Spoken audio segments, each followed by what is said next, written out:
This is Bloomberg Surveillance with Tom Keene and Paul Sweeney. I'm sorry, it's a boom economy, and that's what we're adjusting to. Neither party seems to want to take on deficits at all. With Lisa Mateo on markets. Stocks are coming off of another record high. And Michael Barr with news. Tensions between the U.S. and China have heated up even more. The best in economics, finance, investment, and international relations. This is Bloomberg Surveillance on Bloomberg Radio.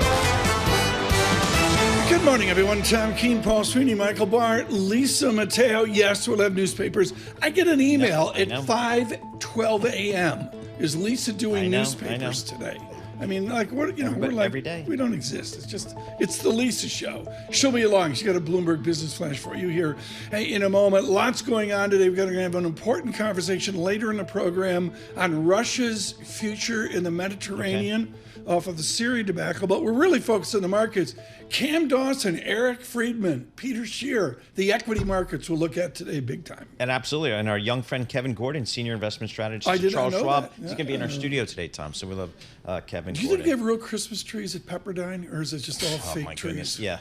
It's probably Pepperdine, like please. 500 fake trees or that. The other highlight, 7 p.m. tonight, the Duke Blue Devils take on the Incarnate Word Yes. Cardinals. Powerhouse. Discuss. Is this like a fundraiser? I mean, I have no idea how this got on the schedule. They're not playing for another week after this, so I don't know. I guess it's exams. I don't know what's going on over there. So suitable basketball talk for you Yep. As well. The VIX at 13 level out to 14.18. First thing I did this morning, looked at the real yield. Really, the 10-year real yield really hasn't moved, 1.96%. Paul, the highlight of the week, the CPI here coming up. Yeah, we're going to get the CPI tomorrow, Tom, PPI on Thursday. So we'll get a good view of it. Inflation here, I guess, on a ex-food and energy year-on-year, 3.3% is a consensus. Out on YouTube, you think they can tell a difference? Sure. I went into the closet. I tripped over a bag from Fendi. Yep. Hit my head on something from Balmain, and I forgot to get a bow tie. You don't And have I a spare bow tie here? I used to have spare bow ties here, All right, but Lisa, I don't. let's get on top of that. We got to So, get a spare, You need a spare bow backup. ties. A backup bow tie. Backup bow tie. It's my look today. I mean, I look like I'm out of a Scorsese I think movie. you let the button rip open. I'm just saying. What do you think, That's Lisa? too much. Yeah, go a little cash. They're saying the control room's saying, stop talking about your bow ties, and let's do the Bloomberg Business Flash. From the Interactive Broker Studios, our Bloomberg Business Flash, Lisa Mateo. Well, we've got futures pretty much treading water. Traders looking to that key inflation data this week you were just talking about. Also, they're continuing to monitor that upsurge in geopolitical risk in the Middle East. We have NASDAQ futures up about 0.1%, 23 points. Dow futures, little change, down about 12. S&P futures, little changed, up about 3. The 2-year yield, 4.14%. That's up 1 basis point. The yield on the 10-year, 4.23%, and that's up 3 basis points. Taking a global look, the Stocks Europe 600 index, that snapped that 8-day streak of gains. China's top leadership promised looser policy in 2025. It's down about 0.1%. The Bloomberg Dollar Spot Index right now is little changed. We have shares of Oracle down nearly 8%. Quarterly revenue, that was in line in estimates. But here's the thing, investors, they were hoping for more from the company's cloud business. If that pre-market decline holds, Oracle will be set for its biggest fall since December 12th, 2023. All right, move on to shares of NVIDIA. They're looking to extend their losses. You remember we reported that news that China probing the company for alleged anti-monopoly violations. Its shares down 0.5%. And shares of Hershey, they're still higher, up 11%. This was that report yesterday that Mondelez is considering a takeover of the company. That is your Bloomberg Business Flash. Paul and Tom. Lisa Mateo, thanks so much. Bloomberg Surveillance this morning on YouTube and across the nation on your commute and in New York. Brought to you by BNY. BNY's expertise, their insights can help clients achieve their ambitions. Visit BNY.com. We thank BNY for their support. Joining us now, always with a wonderful summary of where this American economy is. We start strong this morning with Kathleen Bostjancic, Chief Economist at Nationwide. Can we sustain our solid economic growth, Kathy? Good morning, Tom. Well, that's our forecast. We do see a little bit of moderation, but still underlying firm economic growth as we end this year, but and more importantly, going into 2025. What's driving it underneath of it is still a strong labor market. We have some concerns that the job growth is highly concentrated in non-cyclical sectors like healthcare, education, government, leisure and hospitality, typically cyclical, but it's catching up to like its pre-COVID trend. If as long as the late, but that said, even though it's driven by secular sectors, that provides the income and the wherewithal for the consumers to keep spending, and that's the main engine of growth. So, Kathy, kind of given a relative strong economy background, where does this Fed go here? When we get December 18th, we'll get a sense of kind of what they're thinking, and then where do they go in 2025? What's your outlook for the Fed? Yeah, it's not a clear outlook right now because there's so much uncertainty surrounding policy, right? Both on the trade front, tariffs, fiscal policy, immigration. But we think, I think in terms of just the very near term, we do think they cut rates 25 basis points in December. And then next year, we still see rate cuts, but at a slower pace. We look for about 75 basis points next year. But again, lots of caveats. We don't know, what's going to be unveiled. And but we're thinking overall, that we get this continued growth, but that inflation overall, aside from maybe some impact from tariffs, still continues on a disinflationary path. We have productivity today, Kathleen Bostjancic. We've got small business optimism. That's out with a pretty good statistic. We have non-farm productivity at 8:30. Does productivity measure the performance of our listeners and our viewers? Or is it just like a business statistic that says a given company like Nationwide is more productive? Well, it measures all of that. I mean, it measures how productive firms are, but also workers. And that's really, I'm glad you brought that up because that's really been another wonderful and I think somewhat surprising driver of economic growth. We've all been talking about AI and the potential of boosting productivity, but most of us think of that hasn't really played out yet, right? That's a medium to long-term picture. But we have seen this productivity growth over the last several quarters, really last year has been very strong. So even though employment growth has been slowing, GDP growth hasn't. So what's the differential? The differential is productivity growth. So that's good news for everybody. Talk to us about this K-shaped economy out there, Kathy. I mean, how problematic is that overall? I mean, how does that kind of factor into your economic model? Yeah, that's the negative part of the economy right now is this K-shaped economy, particularly on how it impacts consumers. And it's real when you dissect the data, whether it's consumer spending, income, sentiment, confidence data, you see it very clearly. That if you're in the lower middle income, lower income households, you're struggling right now. Price levels are high. Interest rates are still high, and wage growth is kind of for those cohorts have kind of leveled out. It picked up a lot during the pandemic. Upper income households, upper middle income households, very different story. Not only are they benefiting from still strong wage growth and low unemployment, but they also are the asset holders. And as you talk about all day long, the equity market up as strongly as it is, and home prices up 50%, right, since the pandemic. There's a powerful wealth effect, and that helps propel spending. Kathy, thank you so much. To get us started with a brief on the American economy with Nationwide, Kathleen Bostjancic, their chief economist. Futures up 3, red and green on the screen. The VIX 14.17. The Sweeney yield. Yep. What do you think? 3.99%? Could we get there? I don't know. I mean, it's interesting. Rates 4.15. It's funny. You've kind of got rates higher for Sort longer. of. But I've got a Fed cutting rates, so I'm not sure how that whole interest rate thing works. I'll have to ask some smart people today. In real deflation in China, I mean, it's off the radar, but there it was at 1 a.m. or 2 a.m. Yep. China's got some serious lower rate deflationary problems. Right now, with our news in New York City, here's Michael Barr. Thank you very much, Tom. Paul, Lisa. New York prosecutors have charged a man with murder in the fatal shooting of United Healthcare CEO Brian Thompson. Luigi Mangione is currently being held without bail in Pennsylvania after he was arrested and arraigned on gun, forgery, and other charges. Altoona Deputy Police Chief Derek Swope says one of the officers called to a McDonald's recognized the suspect after they asked him to pull his mask down. He had asked the suspect if he had been in New York City recently, and that really invoked a physical reaction from the suspect. He became visibly nervous, kind of shaking at that question. New York Mayor Eric Adams. You just did a great job, heads up policing. You took a dangerous person off the street. We thank you so much. Mangione is expected to be extradited to New York eventually. Israeli Prime Minister Benjamin Netanyahu promised defiantly to refute the corruption allegations against him as he began testifying in his long-running trial.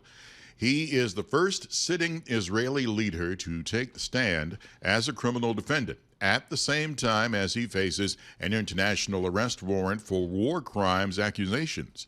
In his opening testimony today in a packed Tel Aviv courtroom, Netanyahu portrayed himself as a dedicated leader and a defender of Israel's interests, swatting away the charges against him as a drop in the sea compared to the challenges he has faced protecting his country. In Southern California, a wildfire broke out late last night in Malibu and was spreading rapidly on hillsides a few miles from Pepperdine University. This young man lives there. Pretty crazy. It's like my first time seeing it, like a big fire like this up close. And yeah, I'm just hoping that my grandparents' house is good. Some mandatory evacuations have been ordered in the area. Global news 24 hours a day and whenever you want it with the Bloomberg News Now. I'm Michael Barr. This is Bloomberg. Tom, Paul, Lisa. That was great. Where did you talk to that gentleman from Pepperdine for sure? What a nice young man. He's worried about his grandma and grandpa's house and he's never seen this before. So, it's... Here's the headline from KTLA. Wildfire explodes near Pepperdine University. Evacuations ordered. That's harsh. That is. I mean, that part of the world, it just seems like every single year around that area, they have to deal with this. So it doesn't matter how much rain they get. During the wintertime, it's just always an issue. By the way, without that bow tie, you got that Tom Selleck look? Oh, there you go. I wish I had the Tom Selleck checkbook. I know, I'm getting emails all over. I mean, I'm sorry, folks. I mean, once a year, I forget the bow tie and all that. I survived. Did you survive your birthday? Absolutely, yeah, all good. Did your children get your age wrong and think you're a year older than you really are? 1 out of 4. 1 out of 4. Recognized my birthday. The other 3 knucklehead boys had no clue. Oh, it was the girl that called. Yes, my daughter called. She's good. Right. And she even called her brothers, her knucklehead brothers, and they still did not follow up. So that's kind of how we roll. The middle child's out in Los Angeles. I get a phone call at 10 p.m. Did I wake you? That's the way it is. That's the way we roll here. We roll on YouTube. And, can we do a good morning? Sure. We got a lovely note from 160 miles north of Helsinki. Wow. Atari, Finland. To the gentleman in Atari with your beautiful handwritten note about listening to Lisa Mateo. The sun never comes up there. No. Even in July, the sun's not up there. Good morning, all listening in Scandinavia. On YouTube, subscribe to Bloomberg Podcasts out at YouTube. We are absolutely shocked at how international it is. And we say good morning, north of Finland. From New York City right now, futures red and green on the screen. Stay with us on your commute. It's Bloomberg Surveillance.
markets, headlines, and breaking news 24 hours a day on Bloomberg Radio, Bloomberg Television, and the Bloomberg Business app. This is a Bloomberg Business Flash. And this Bloomberg Business Flash brought to you by Oppenheimer. Oppenheimer focuses the power of their thinking on you, creating customized plans to help achieve your goals. Put the power of Oppenheimer thinking into your investing. Call an Oppenheimer professional today. All right, looks like investors in this wait-and-see approach is ahead of more inflation data. Wednesday, consumer price index. We have initial jobless claims, PPI on Thursday. Meantime, U.S. small business optimism. That surge in November, 3-year high. That was due to hopes of favorable economic policies under Donald Trump's presidency. Right now, NASDAQ futures up about 0.1%, 29 points. Dow futures, little change, down about 33. S&P futures, little changed, up about 3.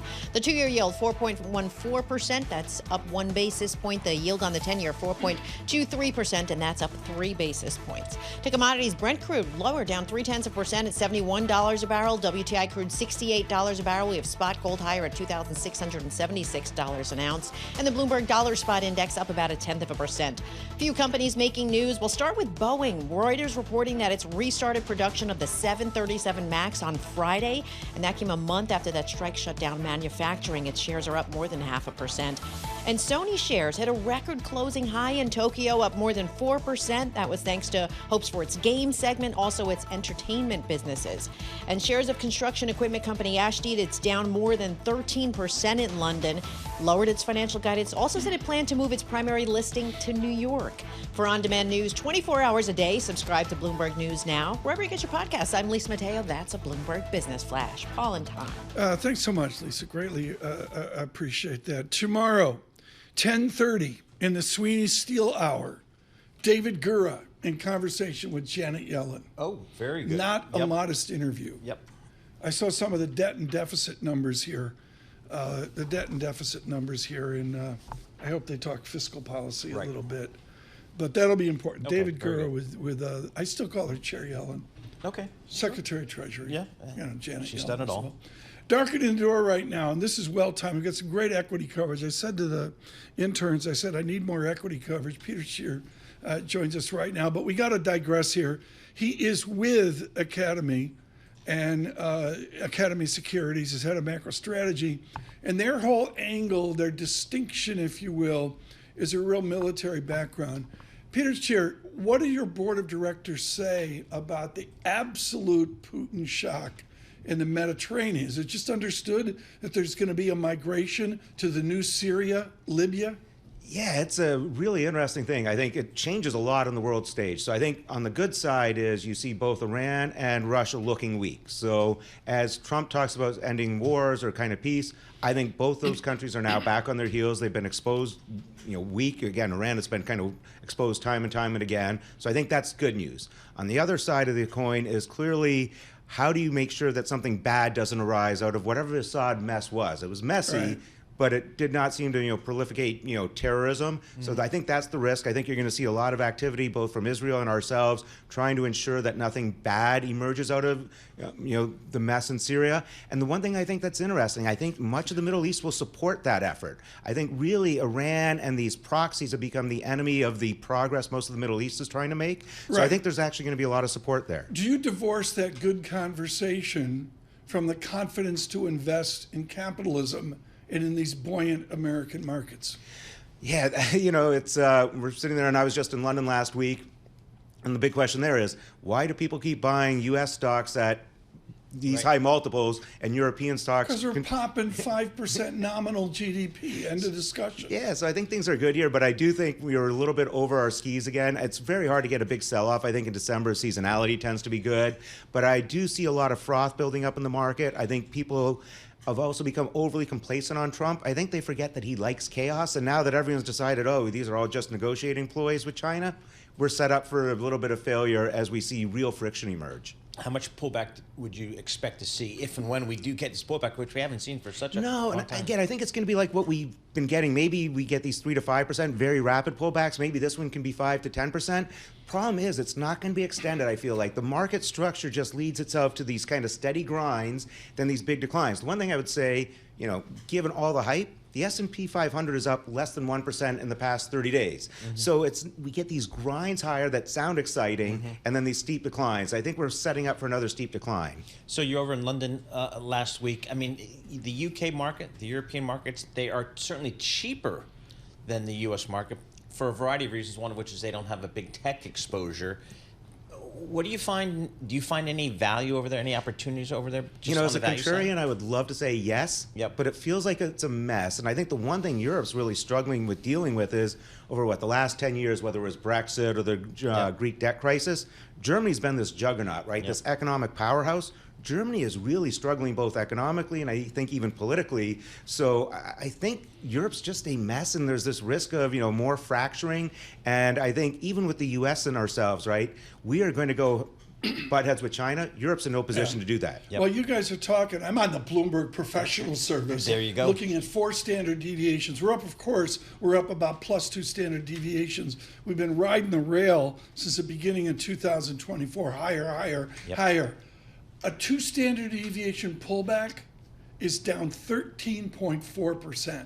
That's how extended we are. I know. Forget about 10% correction. No, exactly. Forget about 10%. All right. So, given we're going to get some inflation data this week here in the United States, Peter, CPI tomorrow, PPI Thursday. How do you think the Fed's going to look inflation? Do they feel like they've got inflation under the control, or do they feel like, boy, this last 100 basis points of inflation is tough to get down? I think they're a little bit worried about, how hard it is to get down. I think there's going to be some inflation pressure coming into the new year. There are allegations or, stories that companies are trying to buy goods in case the tariffs do come in. Okay. I think you're going to see a lot of domestic production. You're going to see a lot of policy. So I think inflation's going to be steady. So I think we get this 25. And it's nice for the Fed, right? They'll have cut 100 bips. 100 is a nice round number. Then I think they take it easy because they really want to watch the data. And the jobs data, although the unemployment rate creeped higher, that was all because the household survey was a disaster, but the establishment survey was great. Okay, so, we're now a month removed from the election. We kind of know what we're going to get in the White House. We kind of know what we're going to get in Congress. Did that change the way you think about these markets or opportunities or risks? And I think we all have to learn how to, play the markets with Trump again. And 2 weeks, 3 weeks ago, it was kind of easy for me because I think everyone was so negative on Trump and tariffs and yields were going to the moon. Okay, they got over their skis. Now everyone's, I think, too complacent. I think the one thing he is very certain of, he wants to be fully staffed and he wants to be staffed with people who will do his bidding. So he's trying to get that accomplished.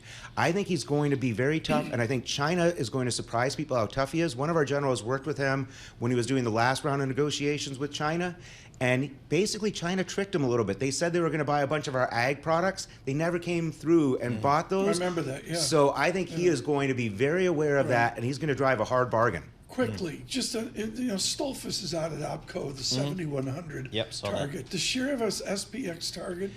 I try not to think a year ahead. I barely can make it through the next few weeks or months. I think it could go higher again, but I do think there's this potential for pullback.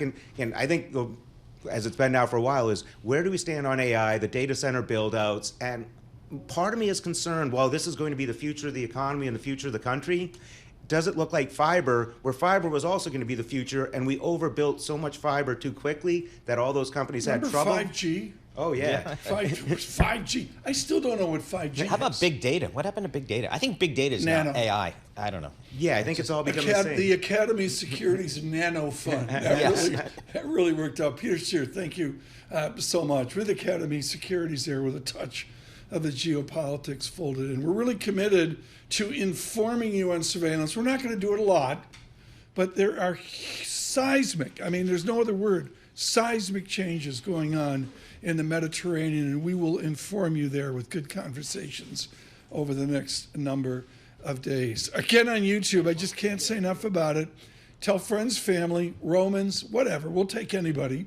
Subscribe to Bloomberg Podcasts out on YouTube, and you can not only get us, you get everything involved with Bloomberg Podcasts, including Joe Weisenthal and Tracy Ellaway out at Odd Lots. And of course, on your morning commute across this nation, good morning on Sirius XM, Channel 121, Apple CarPlay, Android Auto.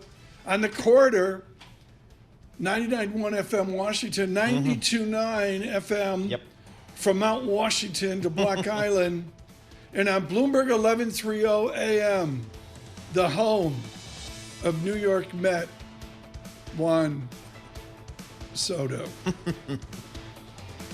The Red Sox were there, I understand. Red Sox were there.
Markets, headlines, and breaking news 24 hours a day on Bloomberg Radio, Bloomberg Television, and the Bloomberg Business app. This is a Bloomberg Business Flash.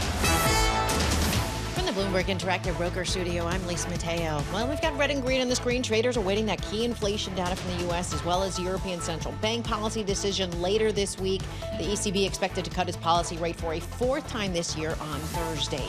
NASDAQ futures up about 0.2%, 42 points. We have Dow futures down 33 points. S&P futures little changed, up about 4. The 2-year yield 4.14%. That's up 1 basis point. The yield on the 10-year 4.23%, and that's up 2 basis points. The Bloomberg Dollar Spot Index up about 0.1%. To earnings we go. AutoZone reported comparable sales for the first quarter, missed estimates, but here's the thing: its CEO said the company is, quote, well positioned for growth. Its shares are up about 0.5%. Vail Resorts, love the ticker MTN Mountain, posted a smaller quarterly loss than expected, boosting shares. Shares are up about 3%. And Taiwan Semiconductor revenue jumped 34% to $8.5 billion in November. That was on sustained AI demand. That is your Bloomberg Business Flash. Tom and Paul. Lisa, thanks so much. Greatly appreciate it. Last time she was in, I learned a lot, plain and simple. Monica Guerra joins us, Executive Director, Head of U.S. Policy at Morgan Stanley Wealth. And there's like 18 things to talk about here, but I'm sorry, I got to rip up the script. Greg Villiers over at AGF Toronto comes out today with a blistering summary of what we all know, but I guess we're ignoring. $2 trillion budget deficit. How will that impinge on policy?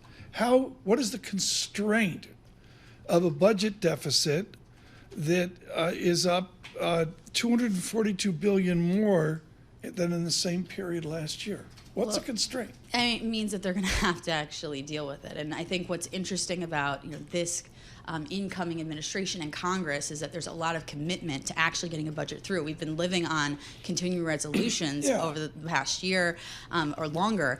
And essentially with the reconsideration of taxes, as well as tariff revenues, et cetera, they're going to have to actually come up with a full budget package that is going to have to take the deficit into consideration. So the constraint is, how much do we add to the deficit, and how do we make up for those losses? Do you see any ability to go, forget about cutting deficits and all the, the people that want to do that. Everybody says not going to happen. Can we flatline? Can we flatline? No, I would say if you're thinking about, I'm thinking about what flatline means, right? If we're thinking about faith in U.S. Treasuries and the global marketplace, I don't think we're at a critical tipping point yet. They have to consider the impacts of deportation and immigration policies, as well as how tariffs could impact inflation, and then package that in with tax cuts and how they're going to negotiate spending cuts as well, and then that's going to get you to a place of, are we in the red or the black? And either any way you shake it, we're going to add. It's just how much. And even if you're looking at, say, $1 trillion deficit over addition over 10 years, that would be on the bright side. And it's about essentially making sure productivity is strong, as well as management of inflation, and that's going to keep global investors, right, still turning to the dollar, still turning to U.S. Treasuries. So yes, taxes are important, deficits are important, but it's about sort of the management in relationship to productivity and inflation. And I think that those three prongs sometimes get missed in the soup of the discussion.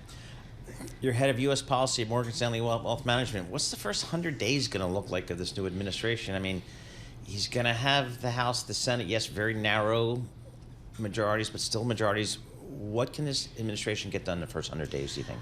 If you're looking at the executive branch, there's a lot that they can do, right? Immigration is day one. That's going to be a real change. We have to think about how much that looks like. If you're thinking annually, about 300,000 people get deported from the U.S. already.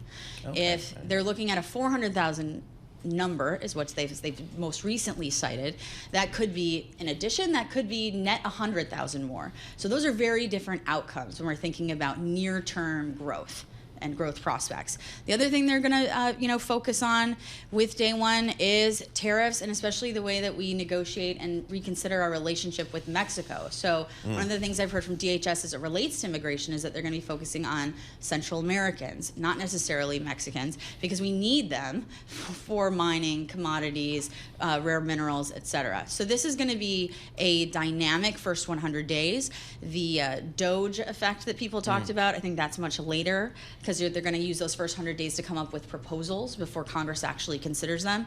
And then we're going to see the first writings on the wall of what those tax and budget conversations look like. So I think first 100 days is really about creating the path forward and that map that we're going to follow through 2026 and 2027. Are we going to have a messy confirmation process for some of these appointees? And that could derail maybe some of these policy decisions? I think they're getting ahead of it, right? Okay. This was the sort of the quickest we've seen in recent history of folks being put forward and then dropping out of contention for secretary positions. This is sort of record rates of turnover before the administration even gets into office. The critical thing here is that Trump is putting forth his personal picks and then responding to the limits that are being presented to him in Congress. So Senator John Thune, as majority leader, is incredibly important in the Senate, and it's essentially creating this barrier, right, to some of the more outlier appointees. And he's saying, if you don't get, if they don't necessarily meet basic standard of background, education, understanding, we're not going to confirm them. And the fact that he was actually voted on, right, by GOP members, right, to become the Senate Majority Leader, that means that folks are interested in maintaining a certain amount of independence and legislative authority in the Senate. In the time we've got left, I've got to go to your earned experience on the great city of New York. We've just had a huge crime that's the focus worldwide, but far more of that is just running the city into 2025. When you look at the concerns of our fiscal policy here, what's at the top of the list for Monica Guerra? If we're thinking about fiscal policy, the first thing that comes to mind is, management of the broader agencies. When you're talking about, the most recent crime, I think that that's top of mind for a lot of folks of making sure that the city is safe. Now, from a fiscal perspective, top news headline, right, is congestion pricing, right? Yep. And are they going to be able to bring in enough revenue? Are they going to be able to actually implement it on Jan 5? So we're going to be watching that. What do you think? I think if they can do it, right? But to me, the distinction here is they're modeling off Stockholm and London. Our taxi cabs are third world compared to London. Isn't there like a bargain here of alternative transportation that we're supposed to have, like Stockholm and like London, as we implement this good congestion tax? So that's the thing, is that you need to, for the way we're thinking about the MTA and the way the state is focusing on, is that we need to get the congestion tax first, get those revenues in, and then they can secure that against debt that can essentially build out and help the MTA. Brilliantly said. With all your experience, is that doable?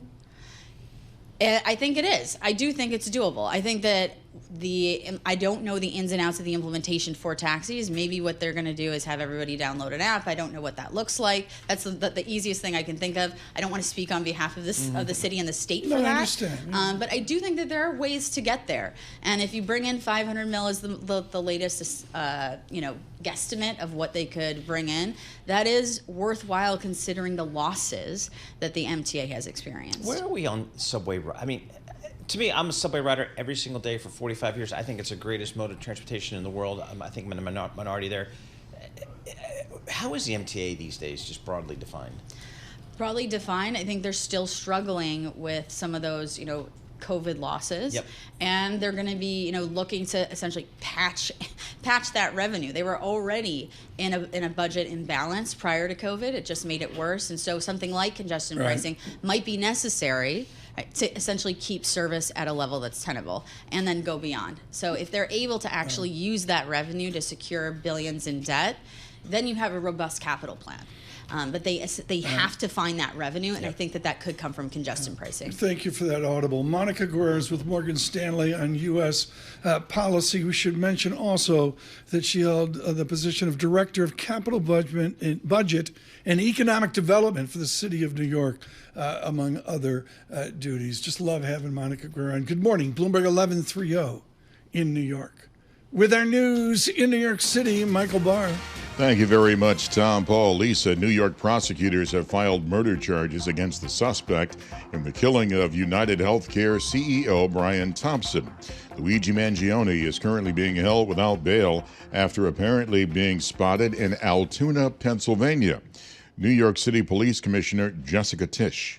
Officers recovered a handwritten document that speaks to both his motivation and mindset. Meanwhile, a private funeral was held for Thompson Monday. A gang leader who controls a key port in Haiti's capital is accused of massacring older people and religious leaders in his community to avenge his son's death. Human rights organizations say the true number of dead isn't clear, but Haiti's government on Monday acknowledged the massacre and said over 100 people were killed. Spokesperson for the UN Secretary General, Stéphane Dujarric. The Secretary General strongly condemns the continued gang violence and the loss of life in Haiti, where an armed gang is reported to have killed at least 184 people, including 127 elderly men and women between the 6th and the 8th of December. The UN's Dujarric says Guterres reiterated his call for financial and logistical support to help the Haitian National Police Department to address gang violence. Israeli Prime Minister Benjamin Netanyahu is testifying in court on a corruption trial today. Netanyahu is charged with bribery, fraud, and breach of trust. Doctors say Brazilian President Luiz Inácio Lula da Silva is now stable, talking normally, eating, and should be under observation for the next few days. Lula is in intensive care at a hospital in Sao Paulo after undergoing emergency brain surgery for a hemorrhage. Global news 24 hours a day, and whenever you want it with Bloomberg News Now. I'm Michael Barr, and this is Bloomberg. Tom, Paul, Lisa. I'm going to even watch. Can we get out front, Paul, of Lions, Bills, 4:25 p.m.? Wow. The 15th of December? That is going to be, That's like a real game. That is a I mean, Michael game. Barr, the Lions do not have an easy schedule. Bet the over on that game. That's going to be a high-scoring game. And you're right. There is no easy schedule. And again, I said this before. If it weren't for the Lions, we'd be talking about the Minnesota Vikings because they're only one game behind. That division is tight. Even Green Bay, I know that the Lions beat them, but they're still in play. You know, the only team in that division, Chicago, well, that's another story. So December 30th is marriage trauma at the Barr household. Oh, no. It's Lions 49ers. Yeah, just separate, go to your separate It corners. really determines the New Year's Eve celebration, doesn't it, Michael Barr? That's a bologna sandwich night, man. That's going to happen there. The Lions. I can't. Have you made, I'm afraid to ask. Have you made your New Year's Eve plans, Paul? We all live vicariously through your schedule. No, I don't think so. Not as of that I'm aware of, so I'll put it that way. I don't know. We'll see how it plays out. See my Advent calendar. I open up the little window. Yep. Duke basketball. Sure. was there, and he had been killed. They Opened beat up Louisville. another window. The Rock Yep. was there. Exactly. Lots We'll see coming what up. I got to open up the surveillance calendar here and the advent calendar here and see what we got coming up. We got red and green on the screen is what we got. Important data, productivity today. I know it's like a bigger picture thing, but nevertheless, what a statement on this moment of American exceptionalism. And then your CPI tomorrow, Paul. I'm all CPI's twisted tomorrow, around. 8:30, Tom. So we'll be right on top of it tomorrow here. And then on Thursday, PPI, 8:30. Just so as good. I'm all over that. Well, that for you as well. And we see it in the 10-year real yield right now, stasis 1.95%. On the currency market, there's some really interesting nuances. Dollar resilient, DXY, 106.34. I'm not on 105, not on 104. Some strength there. Euro, 105.30. Sterling, 127.53. And renminbi, stasis there as well. I noticed Turkish lira walks away with a tension in the Eastern Mediterranean. From New York City on your morning commute, Bloomberg Surveillance.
Markets, headlines, and breaking news 24 hours a day on Bloomberg Radio, Bloomberg Television, and the Bloomberg Business app. This is a Bloomberg Business Flash. In the Bloomberg Interactive Broker Studio, I'm Lisa Mateo. We've got little movement in futures. This is after the S&P 500 slipped from nearly overbought technical levels on Monday. We have NASDAQ futures up about 0.2%, 48 points. Dow futures, little change, down about 23. S&P futures, little changed, up about 5. The 2-year yield, 4.14%. That's up 1 basis point. The yield on the 10-year, 4.23%, and that's up 2 basis points. Brent crude down about 0.4%, $71 a barrel. WTI crude, $68 a barrel. We have spot gold up about 0.5% at $2,675 an ounce. The Bloomberg Dollar Spot Index is little change. We have the Japanese yen weaker, euro weaker, British pound stronger. We have Bitcoin up about 0.2%, around 97,000. Deal-making news: Stellantis, CATL plan to invest as much as 4.1 billion pounds. They're going to build an EV factory plant in Spain. And sources say Prudential considering options, and that includes selling a minority stake in Eastspring. Now, a potential stake sale, well, that could value the company about $3 billion. And finally, Arabica coffee hit a record high in New York, growing concerns over a global supply crunch. That is your Bloomberg Business Flash. Paul and Tom. Have we seen it at Starbucks yet? I never go in Starbucks, so I don't know. You seen $10? You seen $10 orders from the kids? I know there's $8 lattes out there. Because your daughter gets it comes those. on my Apple Pay all the time. Exactly. Double short mocha, $5.83. It's like a shot. A double what? Double short mocha. That's how you roll. mocha? And here's my tipping You seen strategy. in public ordering that? Oh, yeah. Here's my tipping Double strategy short for all these mocha. things. If you stand, I don't tip. If I sit, I tip. Oh, this is a new is that strategy. okay? Isn't that, okay. I think that is a good way to go. Well, they work hard to make that double short latte loco, and whatever that's it reflected is. in the price. I don't know. I'm getting comments on my new glasses. What do you think? Very nice. I lost the others in Rome. They're there. It Somebody's- happens. It with the bow happens. tie. Somebody from the Vatican's walking around with them on. Red and green on the screen of VIX 14.12. It's that time. Now, a look at the front pages. What's making news around the world? Your daily roundup of today's headlines from major publications. And we thank all of you for listening across the nation on YouTube, on America, and worldwide. The daily look at the front pages. It is the Lisa Mateo Hour. It's brought to you by IBKR Financial Advisors. Switch to Interactive Brokers for lowest cost global trading and turnkey custody solutions. There are no ticket charges. There are no conflicts of your interests at ibkr.com/RIA. Lisa, what do you got? All right, we got to go to Juan Soto and the Mets, right? Thank you to Ari for pointing this article out. Big shout out there. So yes, the Mets offered the most money for Juan Soto, right? Outbidding the Yankees by about $5 million. But Really? it could have been more $5 than million that. was the difference? No, it could have been more than that. See, it could be the perk of a suite for his family. That could have been the game changer. Because opposed to saying that Mets over Steve Cohen, he gave that green light for Soto and his family to get Citi Field for his family. That part of the deal. The suite, okay, that's what he wanted. He wanted the suite. The Yankees wouldn't give it to him. You mean like above third yes, base? like 16 tickets. This the is suite. In the railing, and they serve food. The fancy. There's anywhere at Citi Field from about 3,200 to about 13,000. It'll cost It's right depending next on the to game. Scott Haven's suite. He runs the place for Steve. Okay. Well, here's the thing. I mean, the Yankees don't give suites to their players. Derek Jeter, Yeah, Aaron Judge. they pay for theirs. They pay for it. Now, discounted rates, but Sure. they pay for it, so they didn't want to create this precedent, I guess. So Yeah, they were willing to do the discounted rate, but you know Okay. what? He said no. Very cool. I want it as part of my deal. Yes, So exactly. All This The only is the question thing. to me is it towards home plate from Scott Haven's suet, or is it out farther down third baseline? Yeah, that's a good That's a question. good We'll see. question. I don't know exactly where it is, but any kind of suite is nice if you Okay, ask next. me. But it is. It's pretty pricey. But the Yankees, 8,000 to 20,000. That's how Of much course, their and suites their go suites for. are all sold. I'm not God. sure about the Mets, quite frankly. Yes, maybe now they will. There Yeah. you go. Yes, good point. Okay, this is from the Wall Street Journal. Two most dreaded words when you get a text is when someone texts you, "Call me." Oh boy. Does that annoy you? Like, Or you don't know the urgency. You don't Right. know how important it is. So that's to say that it's all over social media now, the whole call me thing. I get it because my son texts me, "Call me," and I'm going on my phone. I'm like, something's wrong, and he wants to know where the peanut butter is. You know, so it's like it doesn't work. So they're saying you need to change up the text. Okay, you say, "Please call me, no rush." Okay? Oh, That's what I you see. do. Okay. All right. Please call me when you can. Okay, It's it's not amazing. Because nobody important. calls anymore. Everybody No, just texts. it takes a few extra taps, people of the Yeah. thumbs. Come on, just put the It's- extra wording. It's amazing how the behavior's changed. I mean, it's absolutely. I mean, Well, remember back in the day, when would you call your parents? Sunday. Sunday was always a time, like No, you're at true, school, true. Yes. you would call. In college, I would call on Sundays. And Yeah, they had to rates, send money. even lower rates, like at nighttime on a Sunday night to call. Anyway, so I even now on Sundays I try to reach out to the kids across the globe. Oh, you do? But it doesn't. Good, even though they didn't call you for your birthday. Yes, exactly. Yeah, exactly. Except your daughter. I'm yeah. eyeballing Apple here, up 26% this year. I mean, I don't know what percentage of our phones are Apple, but our behavior's really changed. Yes. Yes. And Yeah. it's really, really strange. Yeah. A lot of people texting. They also say that the younger people are complaining because they're getting those call me texts from their parents who don't realize the text etiquette. And they're saying, "Mom, you can't just text call me. Like, you have to tell I can me do whatever what." I want to do. There you go. There you go. I'm in charge. Oh, God. You work for me. This is like we're Dr. work Phil for with me. Lisa. Yes, You know, exactly. trauma in the Mateo household. Stirring Next. up some controversy. Okay, global ad sales. They're actually set to top $1 trillion Wow. in 2024. thanks to online advertising. Sites like Alphabet's Google, Meta Platforms, Amazon. This is a report from Buyer Group, Group M. Yep, So they're the Google, best. Meta, Amazon share. Total global ad revenue now at 41%. But there's a reason for the boost in sales. And it's not because of political advertising. That wasn't the whole thing behind the boost. It's because of like the Paris Olympics. That was a big boost for it. Those ad-supported tiers where people are paying more to see the ads. That's another thing because they want to save a few bucks, so they'll pay more to have to see the ads. And also you have streaming services, Netflix, Comcast, Peacock. They're also good news because you had Comcast who showed the Olympics on broadcast TV, but also cable, and then also on Peacock as well. So global ad sales. Yep, Topping $1 trillion. And with a again, the T. number that you mentioned, Lisa, the digital players, Google, Meta, Amazon, digital advertising, So their where total are we, share of where advertising are we is in 41%. 5 years?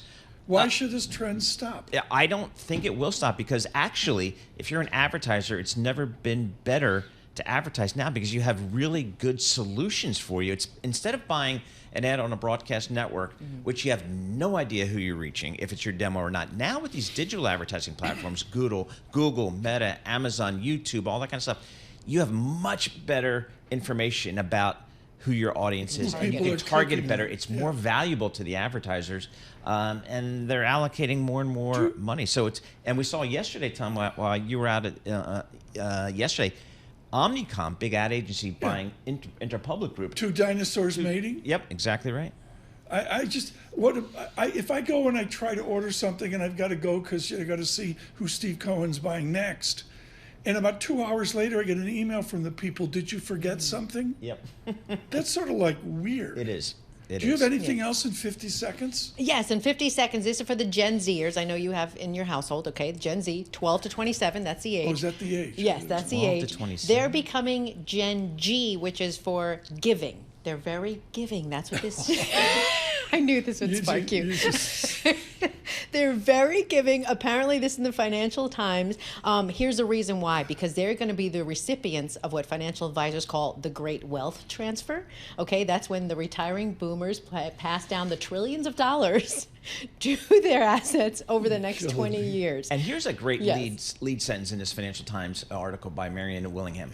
Generation Z has been raised on a cocktail of climate panic, internet activism, and viral celebrity. And that's why they want to give back. That's a great lead. Can we just get one of them to read a book cover to cover? Yeah. They don't read? No. But they're giving. They're giving. Yes. We're giving too. Lisa Mateo, thank you so much. The newspapers this morning. So I go to a concert in like 1977. I could shave like once a week. And there's an opening act that pretty much nobody knows. And they play this song, and the arena came to a complete, I've never seen it, Paul. The place stopped for Fleetwood Mac, opened at the time for Loggins and Messina. Stay with us on YouTube across the nation as well.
This is Bloomberg Surveillance with Tom Keene and Paul Sweeney. What do you say to people scared stiff in cash? We've got an administration, presumably, that will be pro-business, lower taxes. With Lisa Mateo on markets. AI affecting demand for cloud computing. And Michael Barr with news. U.S. Secretary of State discussed the conflict in Gaza. The best in economics, finance, investment, and international relations. This is Bloomberg Surveillance on Bloomberg Radio.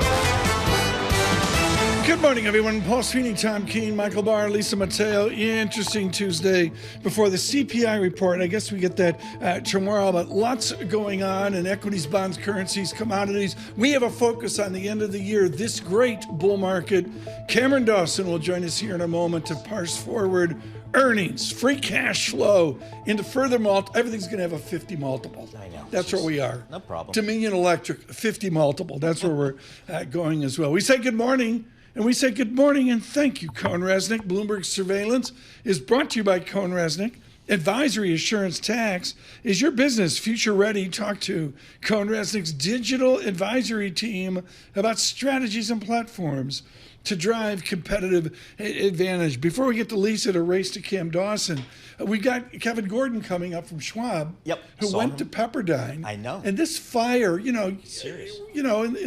It's serious. I mean, like Topanga Canyon. Yep. We just played Fleetwood Mac. I mean, Mick Fleetwood's out there going, what are we doing? Topanga Canyon's closed down here at 5 a.m. I mean, our good friends in California, it seems like every year they have to deal with this at some point around the state here. So hopefully they can get that stuff under control here, Tom. We'll have to see. We'll have more on that. Kevin Gordon, our meteorologist for today, will join us later. Also on the equity markets as well. Let's get right to it. From the Interactive Broker Studios, the Bloomberg Business Flash, Lisa Mateo. We got futures pretty much treading water. It looks like traders looking to that key inflation data this week, also continuing to monitor the upsurge in geopolitical risk in the Middle East as well. We'll start with NASDAQ futures up 0.2%, 45 points. Dow futures down 0.1%, 52 points. S&P futures little changed, up about 5. The 2-year yield 4.15%. That's up 2 basis points. The yield on the 10-year 4.24%, and that's up 4 basis points. The Stocks Europe 600 index, well, that snapped an 8-day streak of gains after China's top leadership. They promised looser policy in 2025. So right now, that is down about 0.1%. The Bloomberg Dollar Spot Index, taking a look there, it is little changed. We have shares of Oracle lower, but they were down about 8%, now down about 5%. Quarterly revenue in line with estimates, but investors, well, they wanted a little bit more from the company's cloud business. Then you have shares of Google parent Alphabet up 3%. The company announced a breakthrough in quantum computing through its new Willow quantum chip. And finally, shares of NVIDIA extending their losses just a bit after news that China probing the company over alleged anti-monopoly violations. That was yesterday. It's still down about 0.2%. Yesterday, that decline in shares helped push the S&P 500 lower.